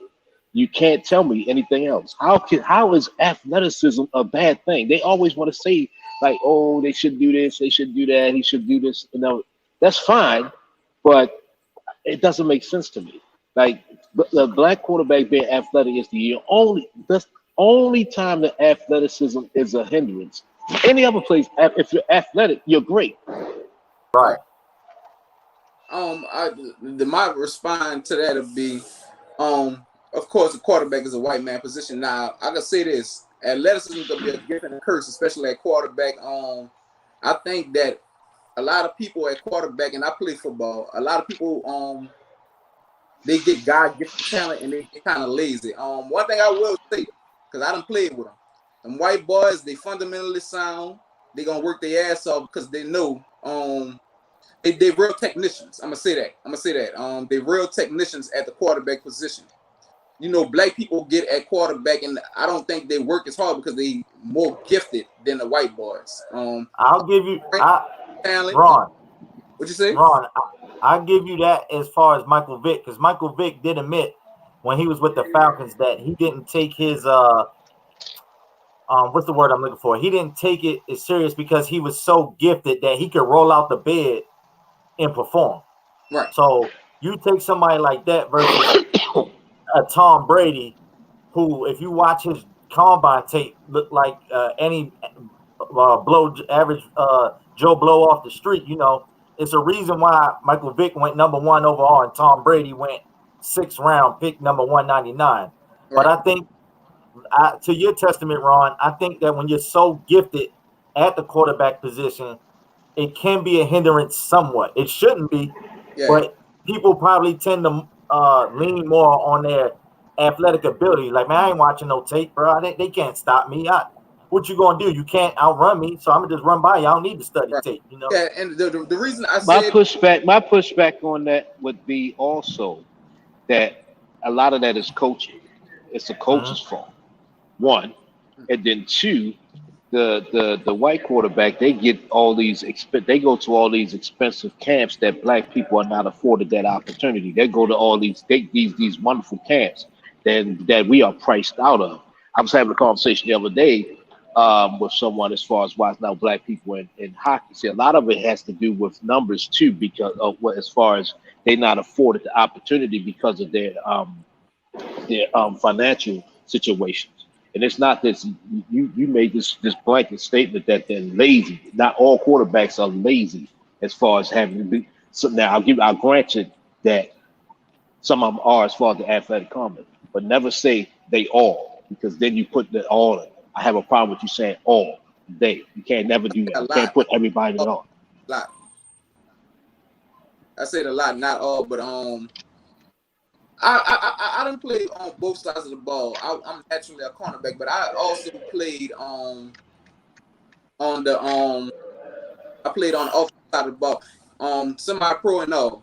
I played 1 year in college, at a JUCO and everything. But one thing I can tell you that's very frustrating for me, when I play wide receiver, is being wide open and you're seeing somebody just taking off just because they that's very frustrating. I see. Yeah.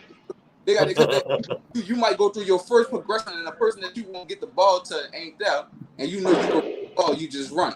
That's very frustrating, and I can understand. I bet.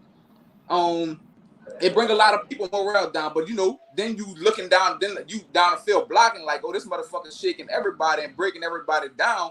Like, you know, at the end of the day, you won't win, but you do want everybody that play football do want to be, you know, they want to participate and help win. They don't want to just be in the field, you know, just running 9 routes and then the quarterback running 80-yard things. You know, it's all good when you're winning, but you know, once you start losing, then they're gonna start pointing that type of stuff out. That's true. I think a lot of people have a problem with Lamar Jackson. Like when he gets to the playoffs, he ain't getting the ball to the receivers. You know, people can't. They putting 8 people in the box, and they like, you gonna have to beat us with your arm, and he ain't getting the job done. So I think they got some, like Russell Wilson, he an exception. I think they could get a good O-line and they could protect him, and he probably could go to a better team, because I feel like the Texans are one of the most racist teams in the NFL. But he an exception. Mahomes, of course, but he mixed. But you know, he like one of the most exceptional. Man, when you mix, you black. Stop it. When you mix, you black. Man, you is what your dad is. It don't matter how you look. That's how it's supposed to go. But you is what your dad is. Your dad is white. You look black. You still white. I guess I'm white then. But that's another subject. I'll debate you on that another time, but it is what it is. She better not bring none of that home. I'm telling you. She better not. Don't fuck up my bloodline. Do not fuck up my bloodline. I'm not It's racist. already messed up. Bloodline. Yeah, it's been It's already everybody messed got up, something. bro. Yeah. Your bloodline You ever heard of already. slavery? Hear me? Yeah. Your bloodline already mixed up. Hey, trying to get that bitch back I'm at the strong. next straight now. You trying to get it Yeah, back? say that. Yeah, trying to get it back strong. Say that, but your bloodline already twisted up. Yeah. But You at work on? Yeah. Okay, that's- okay, But I got time. I've got time. okay. that- Yeah, I didn't want to get you in trouble, Nah, I'm good. I ain't gonna never put myself in a position to get in trouble. Geet, you still there? Yeah, y'all can hear me? Yeah, we hear you. Yeah, I went around the dang planes. I think I had a bad connection, man. But no, So y'all what's boys touching a lot of. Can we go somewhere else, or we gotta stay on this topic?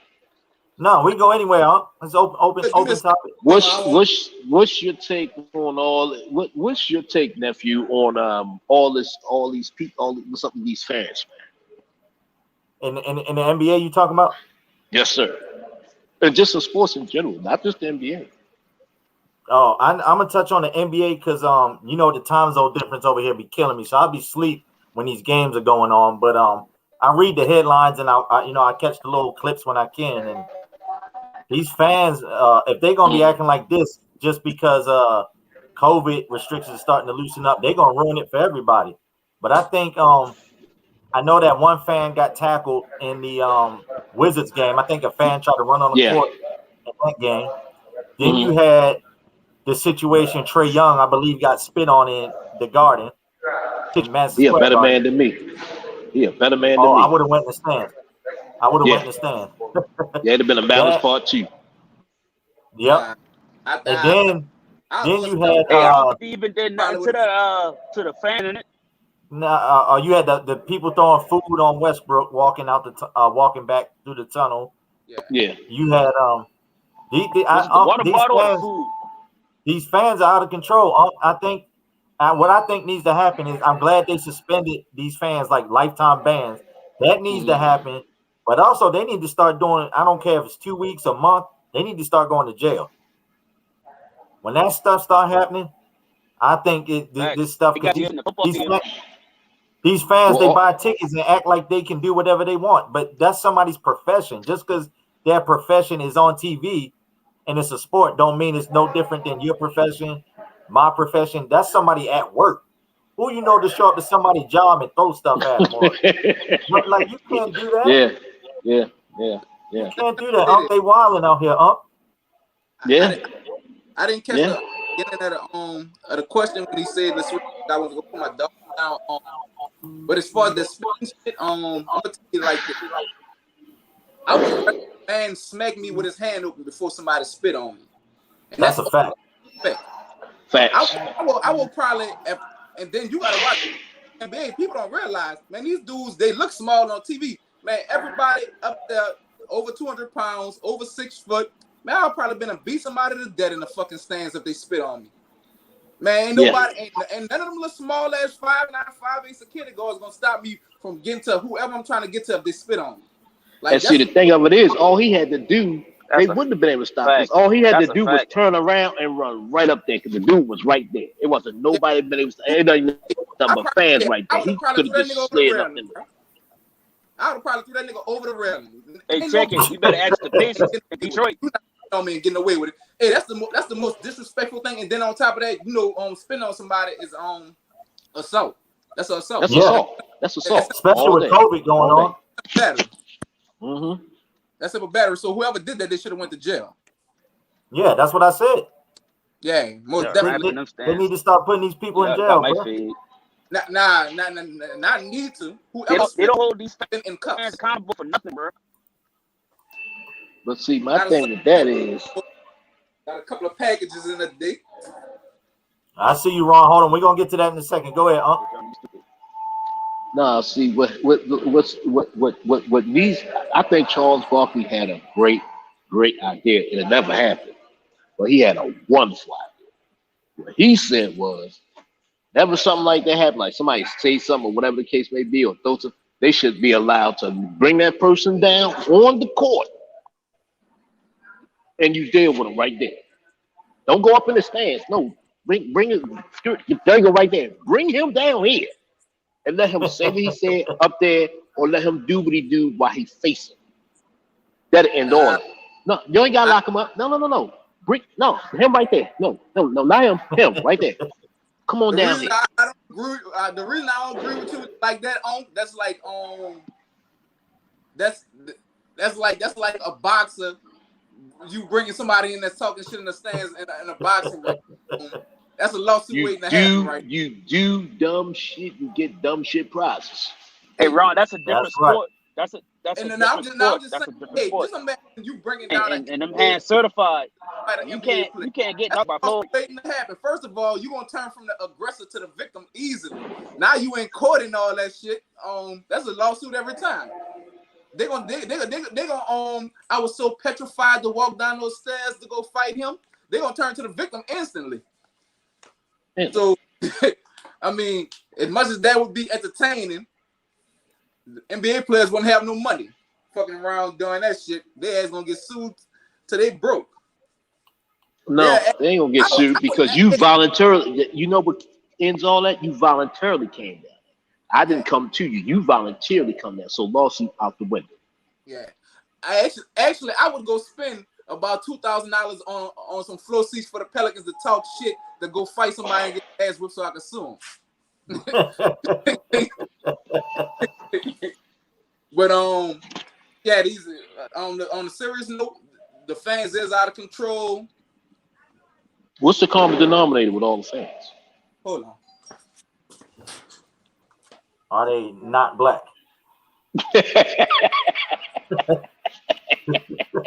That's what I'm gonna go with. You win. You win. You win. Yeah, You win. they out of control. That's all I can say. They wild. I would never pay that much money and think I can just disrespect these people. See, the thing of it is, they forget that people have feelings, and they think that because you paid your money, you can say anything and do anything. That's not how that works. That's not how society works. You know, you can't just be doing no stuff like that. And then you made a very good point. I can't go down to the daggone the real estate office and just start wilding out on them down there. I can't go to the car dealership wild out on them like that. I can't go to the bus station wild out on them like that. Like you said, they have a job. You know, Fact. so. And people don't understand that. Like somebody come down to their job and just throw some popcorn on them or spit on them or some crap like that, man. You would be ready to press charges, ready to have all kind of everything. You'd be ready to call SWAT. Yeah, exactly. Because I'm with Rondo. You spit on me, it's over. I'm fighting. It's no coming back from that. It's no talk. Exactly. There's no, yo, did you just spit on? I'm going right at you. That's why Trey's special cat, man. Like he I don't know. That could not have been me. That could not have been me. What I miss? And No, you good. Crazy. She done came knock on my door and said, I saw a package to get delivered to you. Y'all fellas hear me? Actually, Yeah, we can hear you, Geek. I'm like, nah, baby, I get packages all day. We hear you, Geek.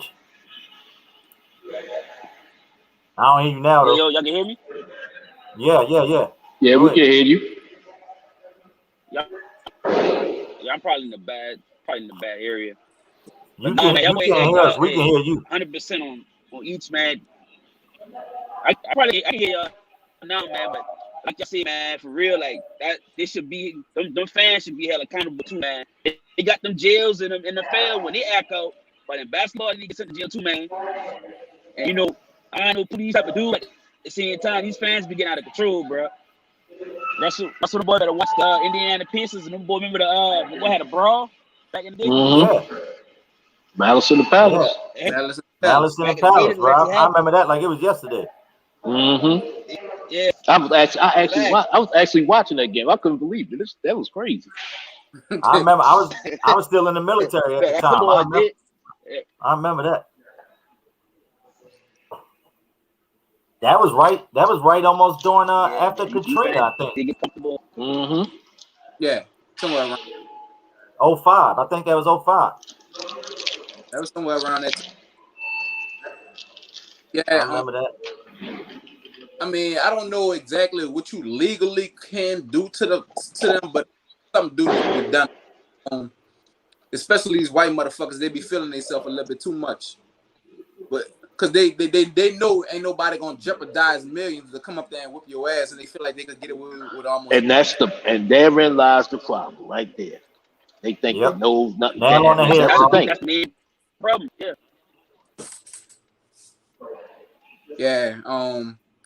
But I just wish that, man. Hey, me personally, like, man, they can't do that either. But me personally, somebody needs to set up a bounty. If somebody do some dumb shit that's standing around in fucking tunnels, I will pay you $5,000 to whip that motherfucker ass, and I will buy you out of jail, pay for your lawyer. You going down. You going down. But you can't do it legally like that. Yeah, you can't do that. That's you going down hard and fast. I'm putting a bounty fucking head me. That's that New Orleans in them, Hey, that's woo. Hey, Lord. Another fan just need to smack the fuck out of them in the back of their head or something. Because they know them people not gonna jeopardize it. Facts. And the endorsements and all that type of stuff. Just The Brody was trying to go up in there though. He ain't care. He was trying to get up in there. Yeah, he was. Hey, Johnny Outlaw, you talking about some of them fans gotta watch this though, because a motherfucker like Westbrook, he kind of different, and you know you ain't winning this series anyway, so you gotta watch it. Hey, motherfucker, they done lost already, and you walking out the tunnel, you already pissed off, and you doing something dumb, and then this nigga like that too. Yeah, Brody crazy. Yeah, Brody was snapping like a twig. Yeah, he was trying to get up there. He took all those security hold him back. He's like, no.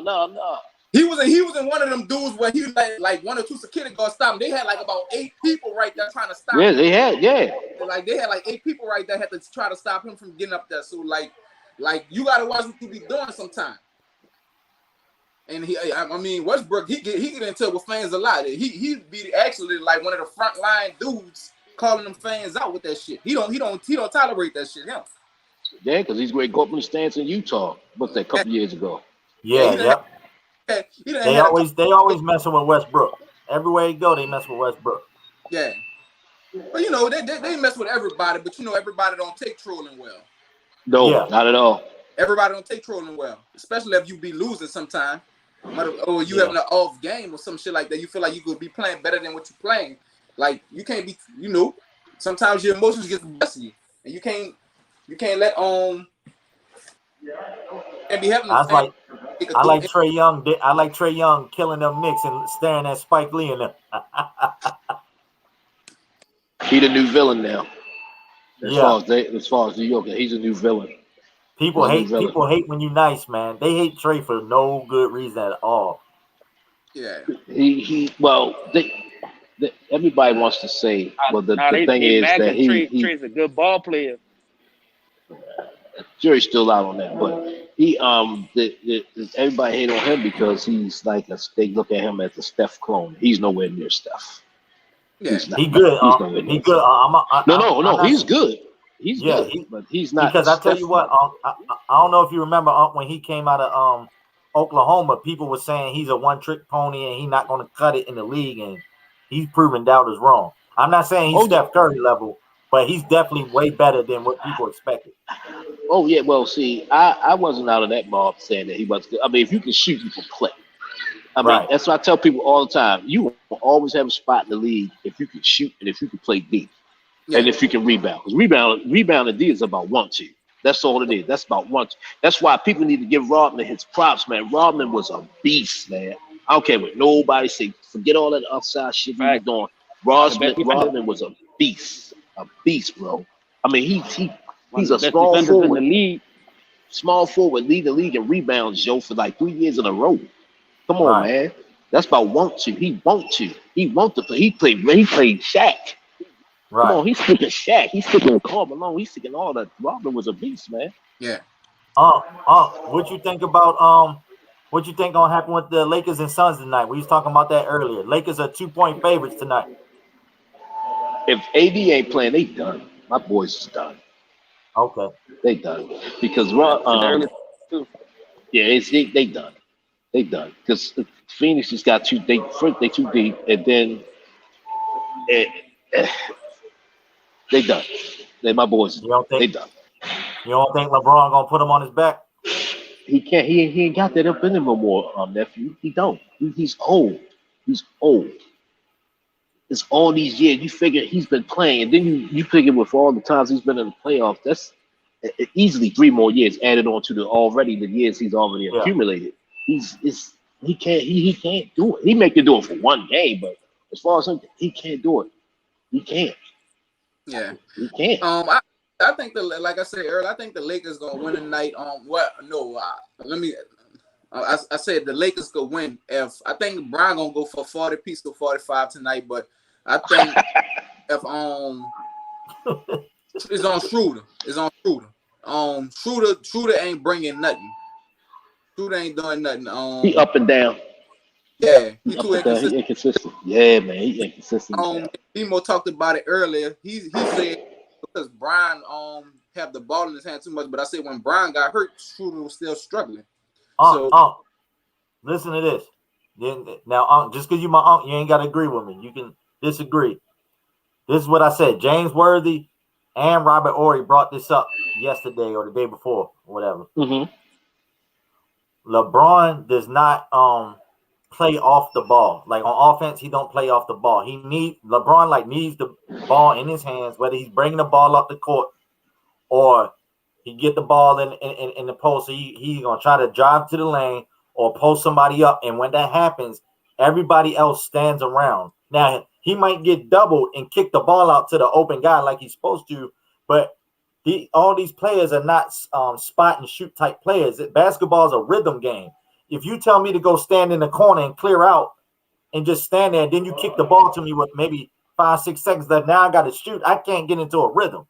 Now there are some players in the league like a Kyle Korver, JJ Redick. Well, they spot up shooters. That are spot up shooters. They don't need the ball in their hands. But somebody like a J.R. Smith needs the ball in his hands or come off a screen, play off the ball, and run into it and get the pass. Hey, when you pass me the ball, I need it right here, and I'm going to catch it in motion and shoot it. So LeBron, as great as he is, he does have a tendency to turn players in the spot up. I mentioned when he was in Miami, Chris Bosh shoots elbow jumpers. He was great in Toronto. Everyone knows it's 25 a game. Perennial all-star, took him to the playoffs.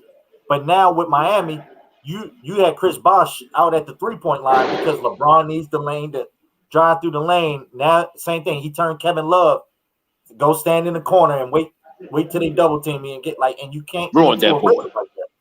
Ruin that boy. Yeah, he ruined him. That's just what it is. And people can't see that. Well, I don't know why people can't see it. They don't know basketball. So don't even talk to him. The reason, LeBron, he everything you said is true. Right. That's why he always try to get a bunch of people who are shooters, and if, like you say, he make them spot up shooters because you get to standing around. And see, I knew LeBron was going to be a detriment. It was going to catch up to him at one point because, like you said, he got to initiate or he got to bring the ball up or something. Right. He'll post up, do a couple dribbles, or whatever the case may be. He never LeBron.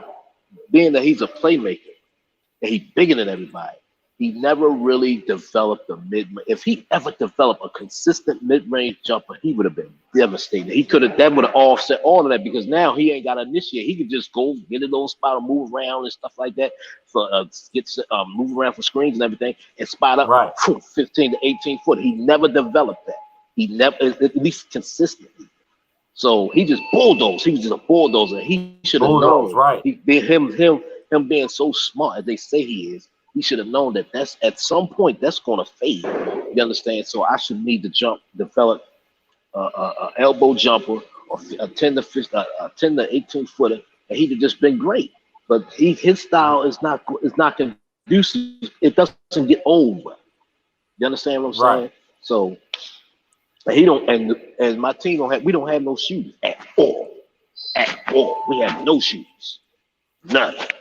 So his style is kind of a detriment to the makeup of the team. It's just a detriment. I mean, that's just what it is. Yeah, Geechee, we figured that, man. We figured that, Geechee. You're in a bad spot. I'm apples and oranges on this one. I totally disagree. The reason why is because when he didn't play, they went from the second seed to like getting into the playing tournament.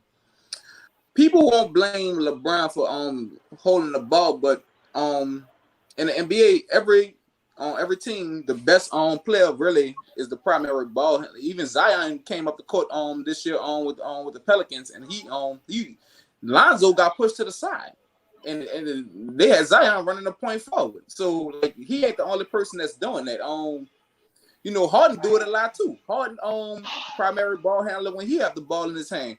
It's like a lot of people because he got shooters. It depends on who you have on your team. Like with Chris Bosh, yeah, Chris Bosh was that nigga in Toronto, but he's not that nigga. He was in that nigga in Miami. Like because of LeBron. It was a pecking order. You have to defer to them first, and that's just how it goes.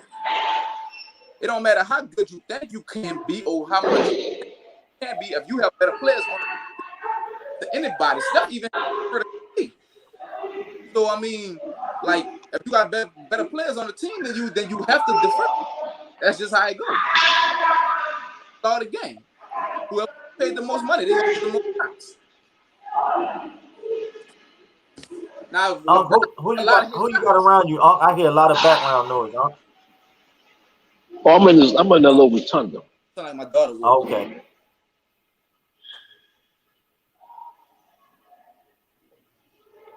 But yeah, it's a wrap for the Lakers. It's over. That's all I'm saying. It's over. That they'll lose tonight. So they're going to get. If AD don't play, they're going to get blown out yet again. I'm just curious from a betting standpoint, because the odds got Lakers -2 tonight, and they just got beat by 30. So I'm trying to see where is this coming from, because something tell me something funny is up, and the Lakers gonna win tonight. Because why are they favorite? AD's hurt. They just lost by 30. Now they favorite. Like something, I'm looking at past just the eye test. I'm talking about betting. Betting is money. Mm-hmm. Well, that's your area of expertise. I don't, get into all the betting and everything. I'm just looking at what I saw, and it's not even the point they got beat. It's just the way they got beat. I was like, they wasn't that good a game. So I don't know. I mean, I don't want to lose, but I mean, the Lakers for like 30 years. What you think about it's? Yes, man. Yes, sir. What you think about the Bucks and Nets second round? That's man. Let me tell you something. Let me tell you something, son. Tell you something. People keep sleeping on the Bucks, man. Okay. They sleeping on the Bucks, but I'm trying to tell you, son. Holiday is a problem. I like him. It's a problem. I like him. See, it's a problem because I watch sports, bro. He's a problem because he from the time you get off the bus, he in your shirt. Right. He in your shirt. From the time you get off the bus, he right up in there. Like when you get off the bus, he Holiday right there. I got you. Okay. And Middleton, it's still early though, because Middleton is something to disappear at any point. Right. But if Middleton plays, man, if he stays, because he balled in the first round. If he stays consistent, bro, because Holiday in there, period. Even if he don't score, he gonna initiate the offense, and he is going to freaking play defense. So everybody can't key on Giannis, man. So it's like, and then you got the what's the boy? Got the white Dante out there hitting jump shots and stuff like that, man. Vincenzo or whatever his name is. Yes, bro. I'm telling you, everybody think that's not going to be. And say what you want about Brooklyn, they don't have no legitimate big man. They don't have a legitimate big man. So that's going to be an interesting series. I would not be surprised if the Bucks took it, man. I wouldn't be surprised, but there ain't going to be no cakewalk. It's going to go at least 6, at least. At least 6. I say 7. I say 7. You say 7? I wouldn't be surprised. I like a lot of your points. It's funny, Ron said the same thing that you said. This is what to me right now in a game of basketball, today's day and age, nobody is more clutch right now than Damian Lillard.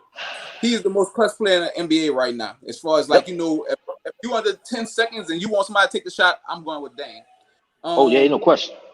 I live in New Orleans. I watched Drew Holiday completely Y'all had him.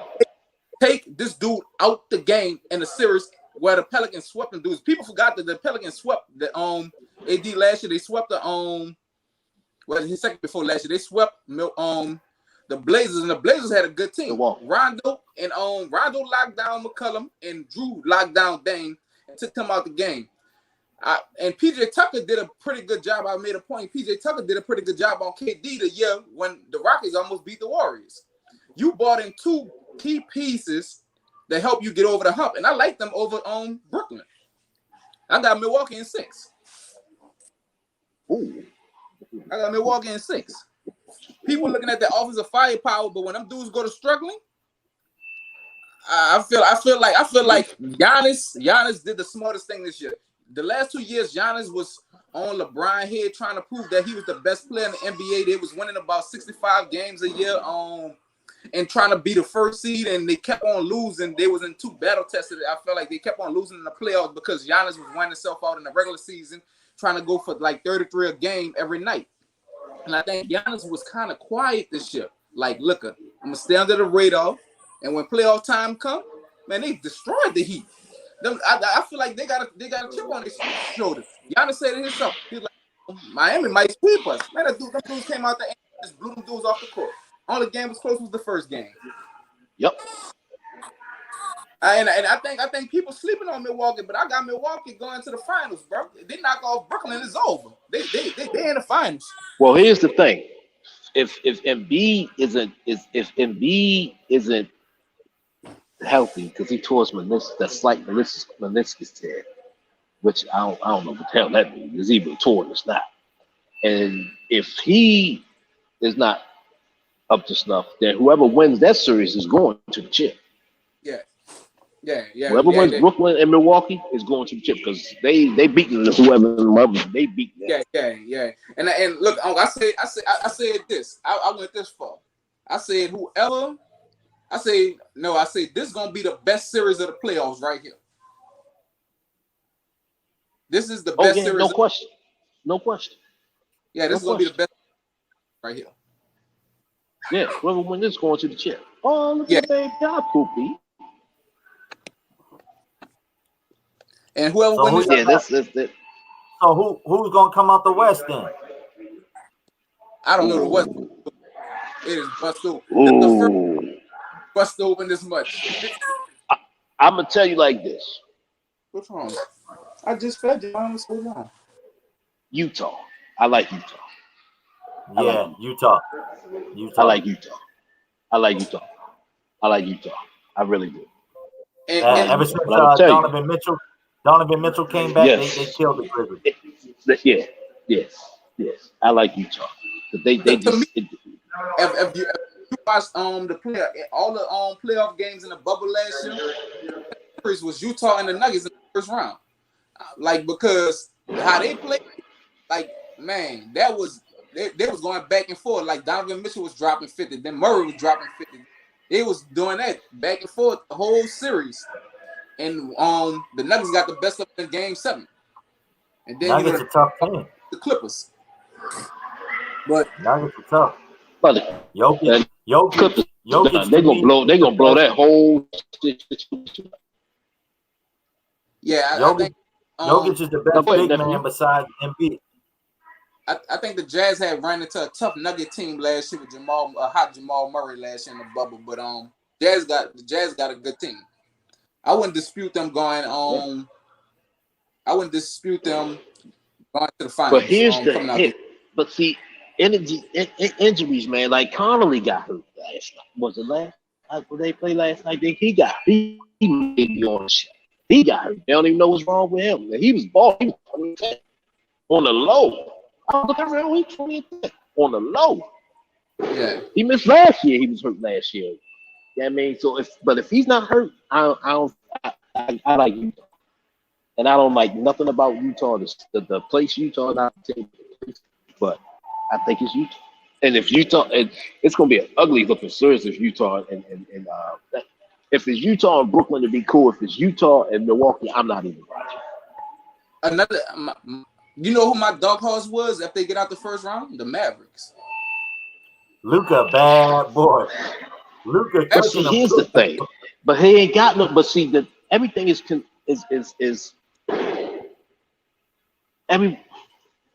the shooters have to shoot. Like you had that one game when they blew him out when nobody was shooting. But Luka, Luka, a bad boy. Son. Yeah, Yes, because sir. he can pass. I like him because he can get 30. He wake up 25 off the rip. As soon as he wake up, he got 25 points. yeah. So that ain't nothing.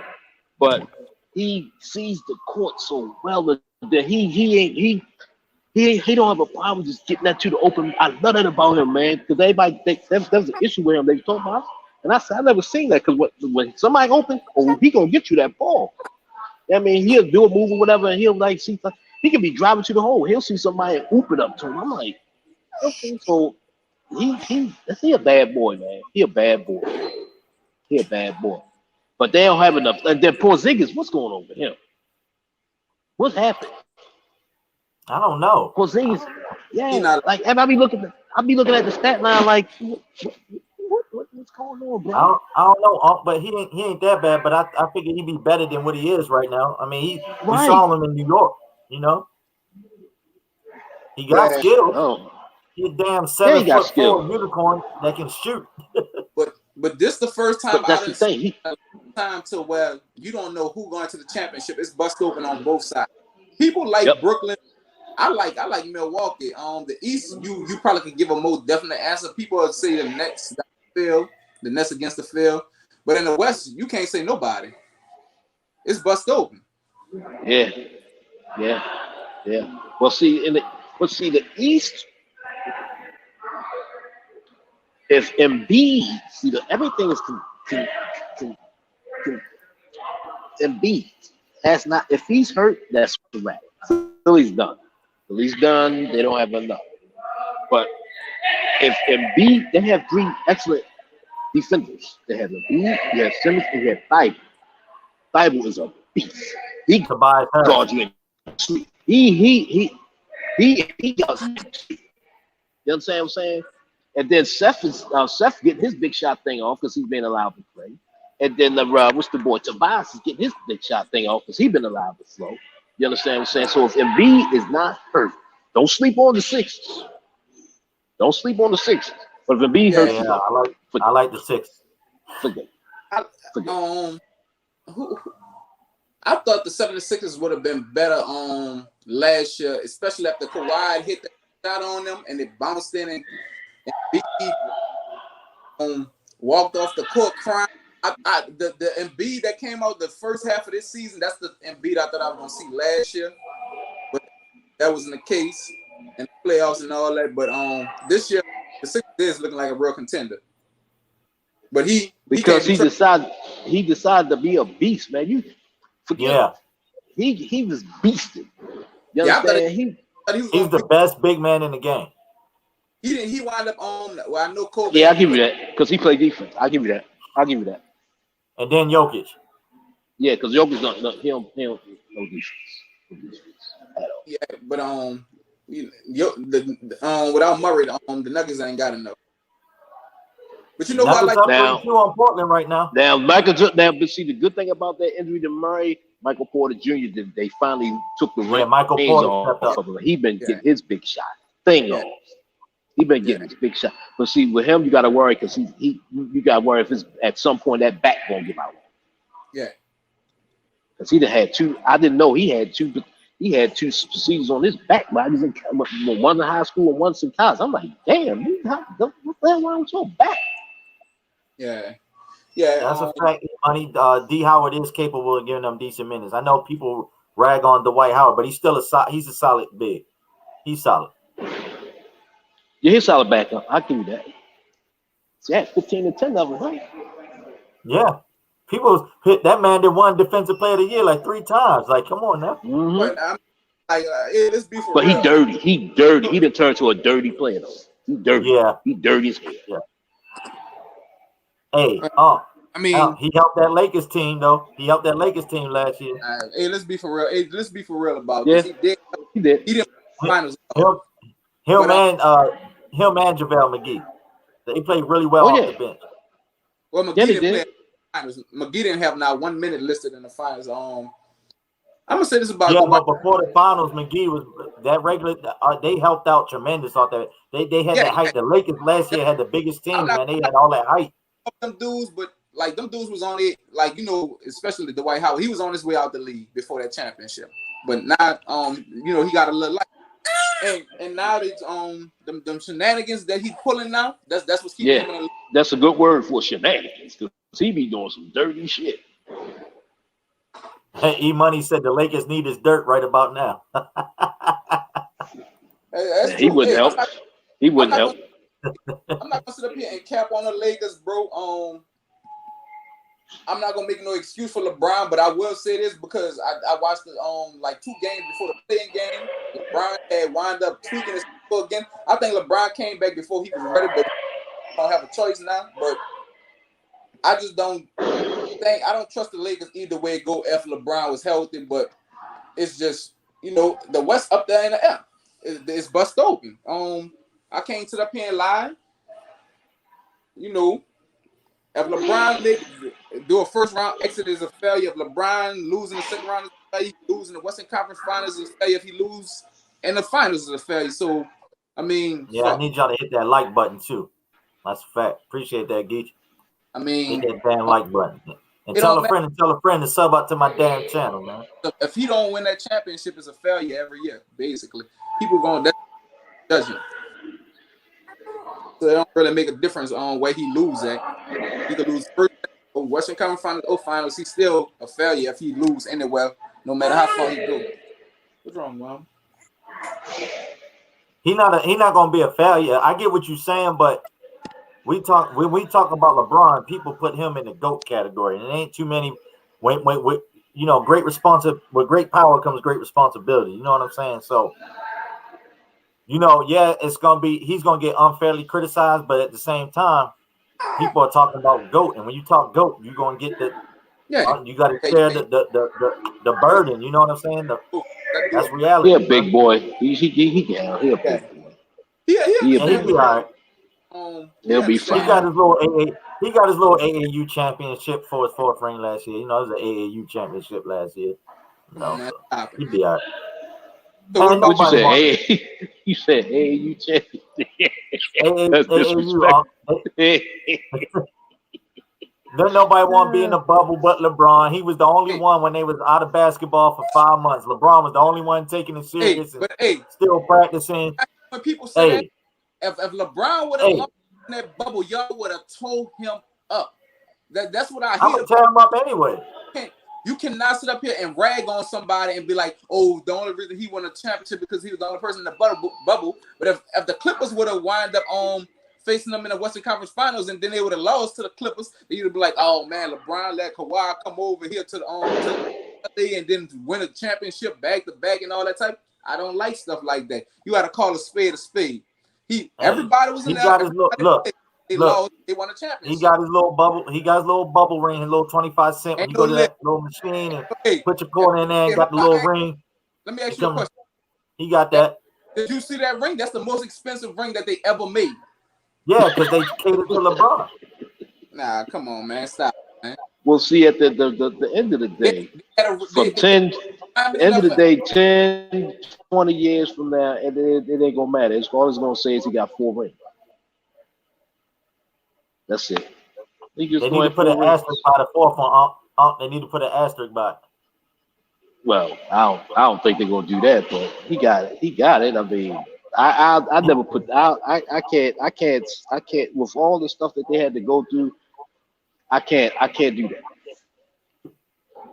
They had to go through too much. I can do it. Well, I know you can do it. We ain't rocking with LeBron over here. I'm sorry, man. Not GOAT status. He's a great player, but not GOAT. Not in my eyes. Well, See, the thing that his big mistake right off the bat was, I don't think it's his mistake. Where he fell into it was he came in anointed and he came in as the king, and that's what turned a lot of people off to LeBron. You ain't do nothing yet, even though he came in from the gate. He was the chosen. But all that chosen one, and he's a king and all that. That's what turned a lot of people off to him, and they haven't gotten off that since. So he got that. This is my thing. This is my thing with LeBron. This is just facts, nothing personal. I didn't like. He had every right to leave Cleveland. I'm not blaming him for leaving Cleveland. He played his contract out. He played it 7 years. Couldn't get over the Boston hump. Oh, don't tell me you're gonna do it because he did oh, come on, nephew. You gotta do better than that, bro. You gotta do better than that. Hold on. Hey, let me. Ron. Hold on, Ron. Because I know. Hold on, Ron. Come on, nephew. You gotta do better than that. Hold on, Ron. Don't you gonna say he took your girl or something? Nah. Hold on, Ron. I got you muted, Ron. Yeah, because he is not stopping. Nah. So when you don't win no championships, right? I mean, granted, he took he was great. He beat that Detroit Pistons team in the Eastern Conference Finals. I think he had that one game where he scored about 25 to the last points in the fourth quarter. He did his thing. I can't take that away from that. Was young Bron. He did that. Yes, sir. He gets to the finals, right? Gets swept by the Spurs. No shame. My Spurs was the better team all the rest. No, it's no shame in losing to the Spurs like that. LeBron couldn't help that, right? So he chose to leave, right? Fine. I'm cool with that. But don't go to Miami, bring in Chris Bosh with you, team up with D Wade, that's fine. But I'm saying don't have a press conference with fireworks talking about not one, not two, not three, not four, not five, not six. You didn't win a damn thing. Then y'all had that great team, and y'all get y'all head bust by Dirk Nowitzki and Jason Terry. I mean, you got lit up, and Bron, you were horrible in that finals. Yeah, he'll never be able to do that down ever. Now you came back the next year, and you did beat Harden, Russ, and KD. A very young Harden was coming off the bench. It ain't the Harden that we know today. Harden was 6-man back then. You beat them, so now you won one championship in 9 seasons. That was your first one. Then you come back the next year. Y'all play the Spurs. Y'all down 3-2. For some unknown reason, Popovich takes Tim Duncan off the court. LeBron, of course, bricks the three-pointer. The trophy was already wheeled out. Chris Bosh gets the offensive rebound, taps it out to Ray, and we all know what happened. Ray hit that dagger three, forced it to OT, and the rest was history, right? Cool. You finally beat the Spurs. You won back-to-back. But that next year, the Spurs they got blew the doors off of them. Blew the doors off. Blown off them. Blown off them. So you went to Miami. You made the finals every year, but you won 2 of them, and one of them, Ray Allen, saved you by the grace of God. The fans was walking out the stadium. I'll never forget. They tried to run back in when Ray Allen hit that shot. They was locked out the stadium. Now you run back to Cleveland. You get blown out by the worst record margin of defeat in NBA history. So now you're gone. Now you go back to Cleveland. And I give you that one that you came back 3-1 against that team. That's probably one of the best rings ever won. And then you got an AAU I hated ring. that. You got an AAU I ring. hated that. So I can't. You're not the GOAT. I'm sorry. You're not. When you break it down, you ain't the GOAT, bro. We all know who the GOAT is, man. Kareem. Go ahead and say it. Kareem. Nephew, don't do it, nephew. Don't do it, nephew. Don't do it, nephew. Don't do it, nephew. You know how I feel about Kareem. It's Kareem. But see, here's the thing. I don't get into arguments about that because the GOAT is your choice. That's a matter of opinion. So I don't even get into arguments about that anymore. I said I'm not going to change your mind. You're not going to change mine. That's why I'm getting into arguments with people about that as far as the GOAT. Well, it's subjective. you older than all of us, so let's hear your thoughts on why you would say Kareem instead of Jordan, or if it's Jordan Okay, your number. I ain't got to break down all his It's just two things that makes Kareem the GOAT. Number one, it's because of Kareem that the NCAA outlawed the dunk. They outlawed it because of Kareem. That's one. Two, because they outlawed the dunk, he only committed the greatest weapon in sports, the skyhook. Kareem's number one. Curry. He said, "Oh, y'all want y'all? Oh, this what y'all go? Okay, fine. I'll invent an unstoppable weapon, the skyhook. It's Kareem, bro. 6-time MVP, three championships. E-Money, who you talking about have 4 Hall of Famers? What team? Because this is one thing I don't like that they do in favor of LeBron. They try to hype these players because in basketball, they don't go in the Hall of Fame just for the NBA. It's a NBA, your exactly. whole career. Yeah, it's all basketball. That Hall of Famer stuff is overrated a little bit because they try to say Draymond Green's a Hall of Fame. Like, get out of here. Nah, get out of here. Draymond trash. Bro. He had good defense, but he no Hall of Fame. Yeah, he ain't no Hall of Fame. He ain't even Hall of Good. Draymond ain't no. But LeBron sexuals, they gonna say that to make that case. Like, he beat 4 Hall of Fame, and no, he didn't. Hold on. No, he didn't. Uncle just gave all them props to Dennis Rodman for doing all the dirty work and doing all the rebounding. Draymond Green do the same thing.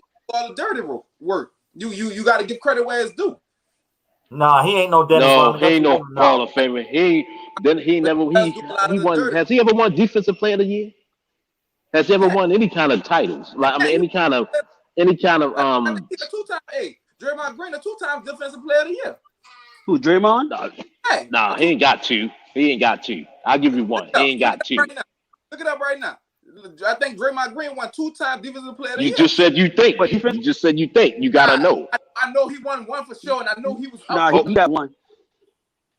Thank you. I know he ain't won no 2. Okay, Rodman got. I think Rodman has 2. He has 3 to 4 rebound type. For rebound. Now hold on, time out. Hold on. Now if he got the Defensive Player of the Year, what you gonna say about that twice? What you gonna say? Say that again. If he got 2-time Defensive Player of the Year, what you gonna say about that? Who, Draymond? Yeah. I ain't gonna say nothing. He still ain't no. He ain't no. He not done. He ain't got 2. I hate the Warriors. Hey, I hate the Warriors, but he's done. He's done. He ain't getting there nothing. He's done. Hey, the team. Because you got too many good defense. Gobert, as long as Gobert is playing, as long as Simmons and Embiid, he'll never get it again ever. So he take that 1, put it in your pocket. He ain't never getting nothing again, John, ever. 1 time, he won Defensive Player of the Year 1 time. I already knew that. I already knew he only got 1. I knew he wasn't no 2. He ain't that good. 1 time. But he's not no Hall of nothing. He ain't even Hall of Good. He ain't no Hall of Fame. He gonna get in because Ron, I don't know if you're familiar, but the NBA, it's not the NBA Hall of Fame. It's the basketball Hall of Fame. So they take. He wasn't all that great in college. No, nephew, no. He wasn't that great in college, bro. He wasn't all that great at Michigan State. He was not shit at Michigan State. He was okay. Get in there. That's a fact. I'm not making a case for him to get there. I'm just saying sometimes you got to give props to some of the players that do the dirty work. They don't have the numbers, but they do the dirty work. Oh no, we're not saying that. We just saying he wasn't a Hall of Fame. We ain't saying he wasn't. We give him his props, but we just saying he ain't no Hall of Famer. No, I give him his props, but he ain't no Hall of Famer. When I think Hall of Fame, you know what I mean, I think the best of the best. When I think of Jordan and Larry Bird and Dr. J and Moses Malone. That's what when I hear Hall of Fame, Shaq and Kobe, like that's Hall of Fame. You gotta be dominant, but it's being watered down. It's watered down. They let Mo Cheeks in. When they let Mo Cheeks in, I said, oh no. Hey yo, E-Money hit on something for real though. Robert Horry, bro, is a solid unspoken hero, bro. Yeah, hero, but he's not Hall of Famer. Man, not Hall of Famer. I know, man. not a Hall of Robert, Famer. man, he been clutch though, bro. He ain't no Hall of Famer. Hey, He clutch, but he not a Hall of Famer. props, but he was on the right teams at the right times too. Thank you. He's not a Hall of Famer. Next, let's move He on. was at the right time. I mean, when He's when not a when, Hall when, of when Famer. But he was definitely he- clutch. that they He peak, he definitely was on that team. And he when Yeah, Houston was at their And peak, hell, he was on. that's you took a verse right out of my mouth. That's the only time he was halfway good when he was in Houston. Other than that, he was just a piece. No, he's not a Hall of Famer. He was a good. He's role got player. no. Yeah, thank you. Perfect. He ain't got no kind of scoring title. He got no awards, nothing. So Yeah, no, you got to have Robert awards. Horry? It can't be just about championships. He ain't got no other awards besides those rings. He has no awards at all. He just got rings. 7. That's cool. You just have to be lucky because there's a whole lot of bum ass motherfuckers got a lot of rings. Yeah. Yeah, John Sally. Robert Horry. John Sally. John Sally. Thank bum you. ass. Oh God, don't even. He got 3 rings. He got one with the Bulls, the Lakers, and the Pistons. Mm-hmm. I thought he had more than that actually. He 3. I think Sally got 3. I thought he. Wait a minute. He wasn't with both of those them bad boy teams. He was just on one. I think he was on one of them. I think I'm gonna pull it up. I'm pretty sure he won one with Pistons, Lakers, and Bulls, if I'm not mistaken. Oh wow. Showtime just said it too, bro. Like when Robert was with the Spurs, bro, he played a big part. He was a beast with the Spurs. Now I give you that. I'm a Spurs. Robert Horry was a bad boy. He was a beast, bro. Beef. that's beef. Beef. You in, hungry again? Beef. I don't know if I put him in the Hall of Fame though, Chilltown. But Chilltown, you might be a Man, Lakers. hey, no, you gotta give the man some type He- of credit now. You gotta give the man some type of credit, man. No, I give people no. You keep saying give somebody credit. I'm not discrediting anything. I'm just saying you give him too much credit. Is when I got something to say. And he wasn't no Right. beef. Hey, I hear y'all with the rings and all that, but I would put Draymond Green in the Hall of Fame before I put Robert Horry in the Hall of Fame. Hell no. Oh, No, hell no. I would Man, leave no, one of them. Ron, you about to get clapped, Ron. Ron, you tripped. Hey, Ron, you about to get clapped, Ron. Cut his mic off. Cut his mic. Cut his mic off. Cut his mic off. Mute him. He's a New Orleans assist, man. You tripping, Ron, bro. go get a bottle for your little baby. Ron, go get a bottle. Wait, Go did get a bottle, Robert Ron. in his final championship? How many finals he started in? Well, when he was with Houston, I know he started. Huh? He started when he was at Houston. After that, I couldn't even tell you, bro. I know in Yeah. Houston he was starting. The reason I say I put Draymond in over him is because Draymond is actually on the front line with the shit. All right, we know he's But see, neither one of them. This shouldn't even be a discussion. None of them are getting in. So this shouldn't even be a discussion. You have to put these one of them in. This shouldn't even be a discussion. Neither one of them. Why you have a discussion? I would put these on a balance. Now Horry's, God bless him, he got 7 rings. I hope he ain't sell none of them. And Draymond, he has his 3 rings. So I mean, that's it, and that's all. They neither one of them are even close. They shouldn't even be on the ballot. It shouldn't even be a discussion. Draymond Green was great for his role. He played his role because everybody got a problem with roles. Roles, if you play your role, good things happen to you. Role players, and Shaq can say this all the time. It's the others. You gotta have the others because you can't just He win. John Sally got 4. It's 4. He got 2 with the bad boys. Oh, it's 4. This is my point. Okay. Like, Hey, and you asked y'all a question. would the Lakers, Houston, Yes, sir. or the Spurs have without Robert Horry? You think they still could have got the job done without him? So, Because I don't think the Warriors could have got the job done without Draymond. That's my point. I don't think he played a part, but nah, man. He played a part, but you can't win without Clay and Steph and KD. You know what I'm saying? You can't just say I'll do he ain't had hypotheticals. Probably one year. I'll do hypotheticals, so I ain't even gonna answer. I can't even answer. I don't do KD, hypotheticals. He was there. that's Hey, what so you y'all call consider Steve Kerr's a Hall of Famer then? who? Hell no. Exactly, but he No. was clutch though, right? No. But I'm saying this to say this, bro. Robert Horry, man, is Everybody keeps saying gotta- clutch because he gotta- hit that one shot. I mean, he got the ring. He got the He's ring not for him. He said one But shot. everybody Jordan said got no Jordan, rings, Jordan, man. Jordan. Knock it I off. understand that, but he only hit that Yeah, one nah, I shot. understand that, bro. He only hit that one shot. You want to call him clutch? For That some, was just one shot. He's only known for that one some shot. people, and check it though. This is John Paxson too. Jordan couldn't get the job done either without pimping. Right, we know he's Yeah. Hall of Famer, but you know, Oh no! Ain't no question. He didn't win. Pippin's a He Hall of didn't Famer, win though. before he got Christian. He didn't win before he got Pippen. He didn't win after he lost Pippen. So that's facts. You speaking facts, brother. Preach. yeah. He didn't win Yeah, before. nobody Pippen. win He didn't win after Pippen. Nobody win a championship by themselves. Nobody. You say Nobody. more game than Draymond not the hit game winners. Draymond is a rebounder and he an energy. He an engine. What Draymond, your cousin or something? No, man, I'm just saying like That's his favorite player. That's his favorite player besides LeBron. I don't even like. Hey, to be honest, I don't even like Draymond. I don't like him. But I'm just joking. I'm just joking. You sure? If Robert Horry's job was to come in and be a backup and hit shots, that's his job. Draymond's job was, Draymond was their point forward, and basically he ran the offense. Basically, he ran the offense because Curry played off ball and Clay played off ball. Chilltown, we know Kerr won rings and he what's got your point, it with a Chilltown? coach, but no, he But won in San Antonio too. yeah, but Chilltown. See, Steve Kerr's not the we main can't cog. just, we can't just, right? We can't just start stacking rings and stuff like that. They're going to elect him because he coached the Golden State Warriors. You gotta have. I mean, He's gonna go. We're not saying he's not going to go in the Basketball Hall of Fame. We're saying in our eyes he's not a Hall of Famer because He should. once again, It'd be a travesty. once again, He just. the Basketball Hall of Fame takes into account everything. We talk Well, he about wasn't just in shit the at Arizona. NBA. Well, Hoy was. I don't know what college. that's a No, he fact. went to Alabama. E-Money, that's a fact. Draymond fits with the Warriors. You put him on another team, garbage. Facts. I said that. I said that. Fact. I've always said Go that. put- You take him Go off put Golden State. Draymond on the He wouldn't even play. Sacramento Kings. He wouldn't even play if he was on any other team. He wouldn't even play.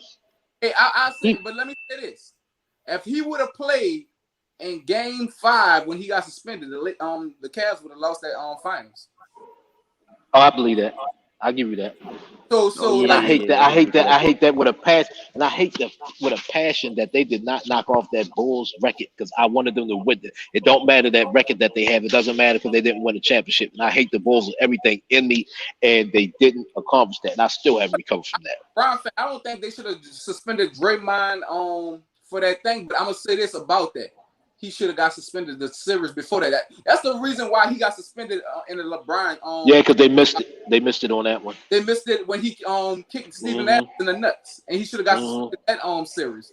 But Yep, he tried to do some stupid dumbass shit again, and that time it was really light, but they wanted to get him. It was a makeup call basically. From what? Yeah, It's called you was playing against LeBron, and we need LeBron to win, so he got him up out of there. They wanted him. The referees. Hey, one thing you better believe: when the referees do training and all that, they go back and watch film. Hold on, Ron. I got my man Chilltown. My Navy vet is in the building. My OG. All right. Got Steph. All right. Thank Let you. me ask the question because we discussed a couple of things. So the better question, like I said earlier, the better question is what is the criteria for induction into the hall? It's your whole basketball career for basketball. They don't do like NBA Hall of Fame. They just do your whole basketball career. Okay, so basically your take everything impact on the game while you played or coached, right? Right. Okay, so let me touch on the Ori piece, and I'm gonna touch on the Kerr piece. So Ori, as a player, impacted every team that he was on, whether it was winning the championship or winning playoff games. His impact can't be ignored, right? Basically. Right. Okay. Now, with Steve Kerr, he was essential to winning his Bulls championships. He was essential to winning his Spurs championships, and he was also essential to coaching the Warriors to 3 championships. Am I not mistaken? I wouldn't say essential for the player part at all. Okay, what I'm saying, no. I'm talking about complete. I'm talking about the whole resume. That's what they're gonna be looking at. We ain't talking about but you also averaging 25 they points also- a game. We're not talking about that. We're talking about his impact on winning those championships on those teams, his impact? I would say no. Absolutely not. And so you wouldn't let him in as a player or a coach? Absolutely not. Why not? Because you keep saying essential. Now the coaching part, yeah, he got 3 chips. Okay, fine. That may get him in. But getting back to the player part, no. But he may get in because of the coaching bullshit. But you keep saying essential. He wasn't essential. It's not coaching bullshit. He had good. He had no, good I'm just saying bro. bullshit, bro. Calm down. Oh, we good. We good. Go ahead. He is not essential as far as play. He had that one clutch shot and everybody stuck on that. That's fine. His player part, yeah, but all combined, yeah, I'll give you that. I'm not even gonna argue that. Corey, no. Now, as far as impact, they also take into consideration also awards, and he has no awards, no rebounding titles, no assist titles, no nothing. He did nothing. He wasn't great. He didn't have an essential college career at the University of Alabama. They won no national championships. He didn't win Player of the Year, any of that. So okay, no, Corey, no. Kerr, I'll give you. Kerr has an excellent arm only because he has coaching. He has championships and as a player. But me myself personally, he wouldn't get my vote. Okay, let me ask you a question. Let me rebut that. So Dikembe Mutombo is a Hall of Famer? Hell no. I'm asking, is he a Hall of Famer right now? He's in, yeah. And okay. I don't know how he got it. I still don't. Hell, ever since they put Maurice Cheeks in, I don't even know what the criteria is. Okay, so and that's my point. The criteria is what gets you in, right? Because if somebody like Mo Cheeks could get in, somebody like Dikembe could get in, and that's what somebody like Arvydas Sabonis could get in. You know, he got it because of that going overseas crap. Okay, so of course Yao Ming is. Yao Ming shouldn't even be it. He shouldn't be it. I'm not disagreeing. I'm just saying right now, if we're going off criteria and we're talking about accolades. Accolades is regular season awards, championship trophies. Those are all accolades. So you're saying that somebody that wins 7 championships. No, you're asking me you said me, right? And I said no. That's the end of discussion with me. Now they're gonna put him in. What I'm asking is, why do you think who would you put in ahead of Kerr then? He's not on the ballot, so it's not a point of putting somebody ahead of him. Because he's not on the ballot, and there's nobody that I just put ahead of him. Now, if it was somebody, if we was putting people up for debate, then yeah.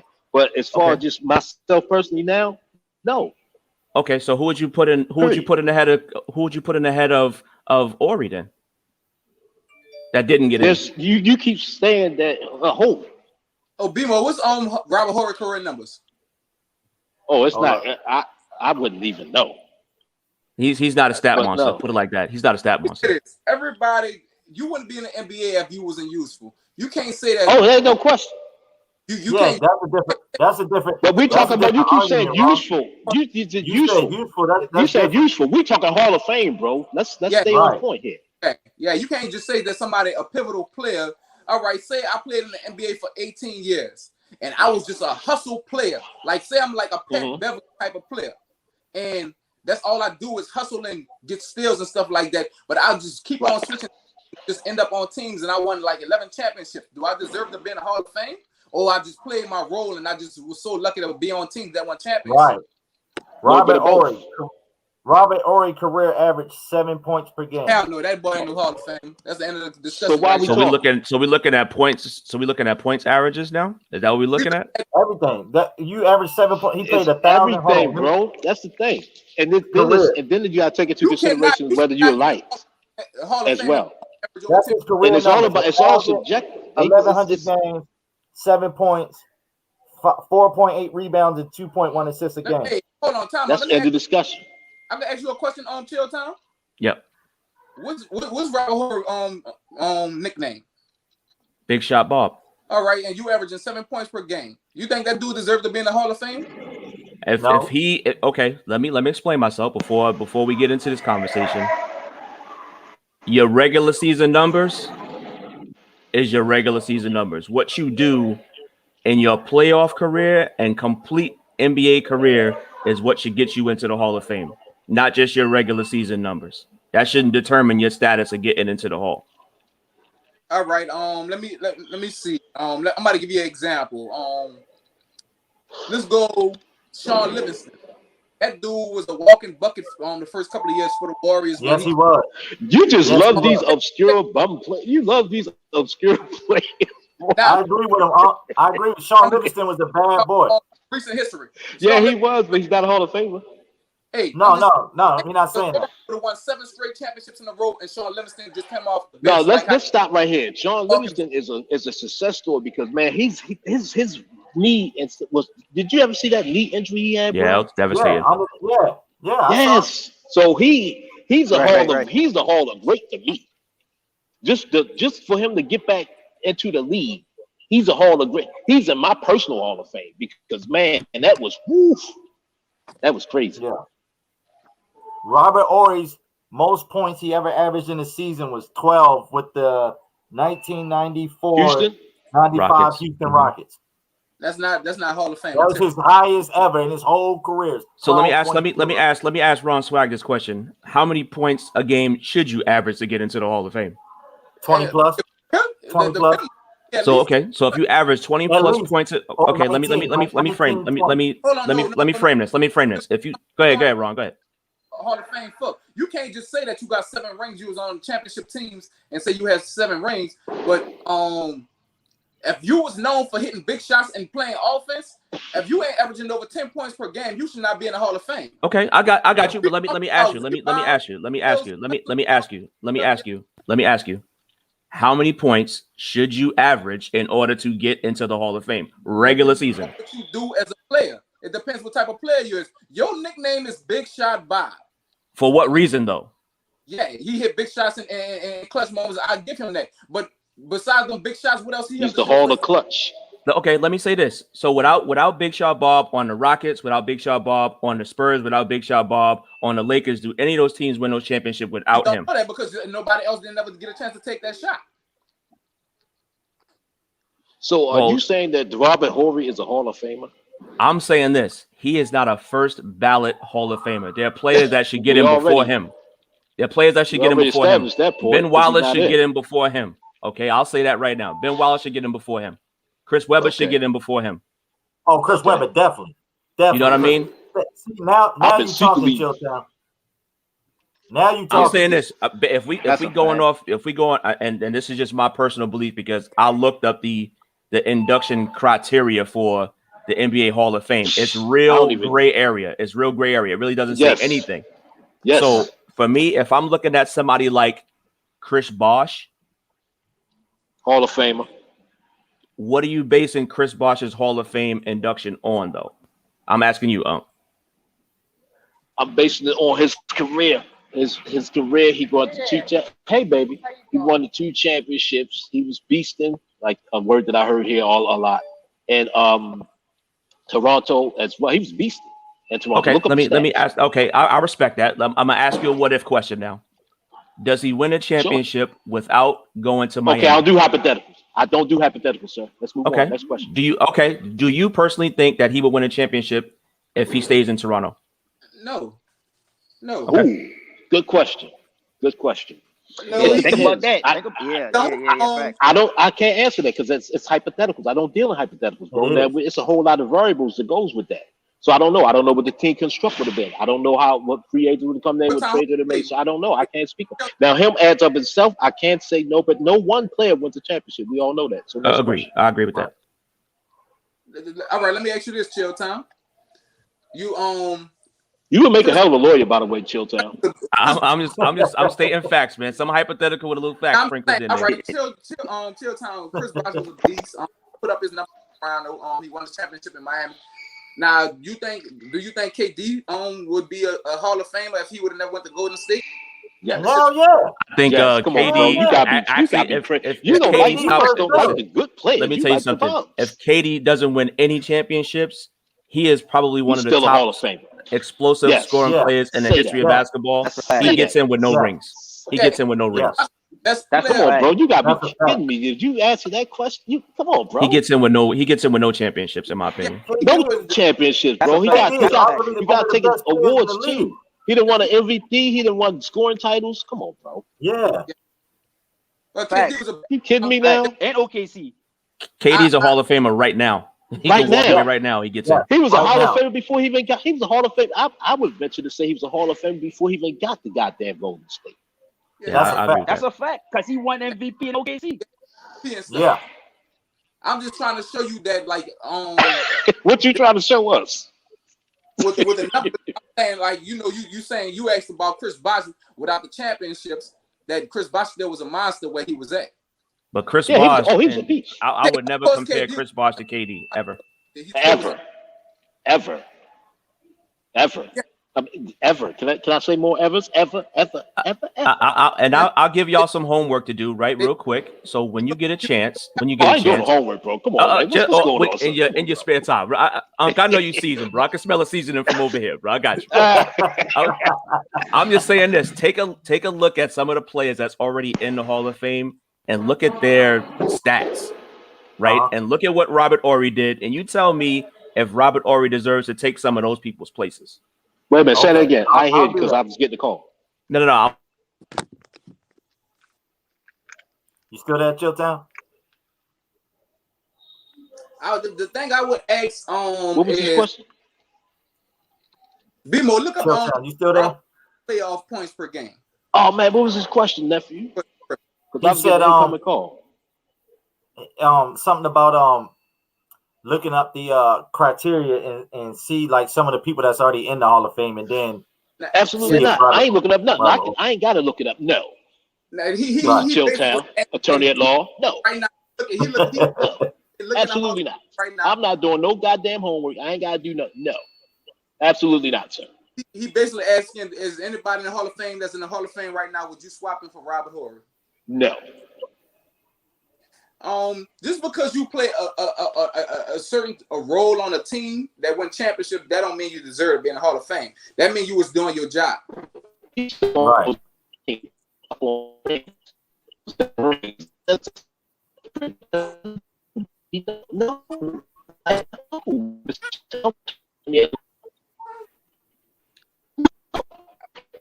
Y'all breaking up. I'm losing you. You might be in a bad spot. Well, I gotta go anyway, nephew. Peace, man. Love you. Hey, Love you. I was about to say the same thing. I gotta be to work in an hour. All right. All right. Yeah. That, ladies and gentlemen, is actually my real life uncle. So that's not just his nickname. That's actually my uncle. Yeah, it was good chopping it up with him. What I'm about to do, I'm about to put her down for a second while she's still sleeping and go put on my work clothes, and then I'm gonna go unbox on Instagram right quick. I'll be on it. I'll be on it. I'm about to wrap this up. I'm about to put on my clothes, and I'm gonna do that in about 10 minutes. But it was always good chopping up with you, your uncle. You know, sports is always a diverse. You know, everybody got their own opinion. That's why it's like one of the most interesting subjects. I love coming on here. I love, you know, getting educated sometimes. Hope live. Yeah, hey, I appreciate it. Like I said, we threw a little bit of betting in there, and I go over that real quick again. The Lakers are 2-point favorites tonight. The Blazers are 4.5-point favorites over the Nuggets. If you're looking to make some easy money, bet USA plays Honduras in soccer. USA is 9-1-1 in their last 10. Honduras is terrible. So take USA men's team tonight. And Mexico should beat Costa Rica tonight. So that's what I'm betting on tonight. My boy B more bet on everything, bro. Hey, just things that look good. The numbers look good, you know. But I'll catch you on the flip side. Appreciate everybody tuning in, man. I should fire this up tomorrow, 5:30 Eastern. Get some more sneaker talk in tomorrow. All right, Geach. Appreciate you pulling up. All right, bro. All right, man. E-Money, Chilltown, thank you. Everybody else that popped in for a second, Skip, Johnny Outlaw, Rab, shout out. Appreciate everybody. Kelvin, appreciate you popping up in here. There's Chilltown. I almost ended. There go Chilltown. Oh, my bad, man. My bad. My internet sometimes drops out in the middle of the day, bro. Yeah. My uncle's at work. That is my real life uncle, by the way. That's not just his nickname. That's actually my real life uncle. Appreciate y'all chopping it up, man. Ron, I add you back. Chilltown, appreciate your words of wisdom, man. Oh yeah, man. It's a good debate, man. I like it. Yeah, I love it. Yeah. And, you know, it's something. Today I just wanted to touch on the sports and the betting. I don't know if you heard any of my bet nuggets today, Chilltown, but I was saying to go with a lot of people don't watch soccer, but USA should have a good easy time against Honduras tonight. It's be easy money tonight. Take USA over Honduras. Same thing. Mexico plays Costa Rica. Mexico is a nice favorite over them. And then in basketball, I'm iffy on the Suns Lakers because the Lakers are minus 2 points today, but they just lost by 30, and I'm like, how are they favorite? But somebody knows something I don't know, so I might stay away from that game. And then Portland is 4.5-point favorites against the Nuggets. And Portland, if they lose, they go home. So I think Portland they back against the wall. I think they're gonna come out and force the game. I'm interested in that Portland game for sure. Actually, that game shouldn't have went in overtime because when Dame hit that big shot, he got fouled. But, okay, I didn't see it. I just saw the score. Like I'll be asleep because of the time zone difference. He hit the clutch shot like he always do. Your boy ran across and hit his arm as he was releasing the ball, and they went in overtime. But I had came back on just for a second just to say I appreciate you all having me on the show. Shout out to the panel and the chat. It's always fun chopping it up, which I ain't want to just end it by just leaving. Yes, I appreciate you letting me come on, bro. But I'm about to go on the box right quick. All right, no doubt, Ron. Hey, man, good speaking with you, man, and take care of that little one over there, brother. Blessings. Yes, sir. Good chopping up with all y'all. I'm out, y'all. All right, hey, Chill Town, real quick, sir. Before you get out of here. G Money got in touch with me as far as the Higa stuff or whatever that is. I keep hearing that word. Arcolette reached out to me and kind of gave me a little quick rundown, like all the different rules that they run over there. So, somebody, what's his name? I was at work. G Money, something. It's a number after it. But he got a hold of me. I don't know if he's hosting or Zaya host. I don't know how it works. Okay, Zaya. So I'll give you a quick update. So Zaya basically runs the battle, right? And is it on Zaya's platform? Yeah, it's on Ease the Crave. Crave. That's my boy, man. We've known each other for almost over 10 years now. He's a good dude, man. The way they got the battle set up is dope. It's different types of scoring. I think you'll have some fun with it. Okay. Bet. I appreciate it, man. Like I said, I'm gonna wrap this up, man, and shut it down. I'll fire this up again tomorrow, the same bat time, Friday, 5:30 East Coast time. So. Oh yeah. I'll be out. I'll be up. I'll definitely because I'm going live tomorrow at I think 6 my time, so I'll have time to jump on yours and represent. All right, bet. I appreciate you, Chill Town. No doubt, brother. Take care, man. All right, bro. Peace. All right, everybody. We out.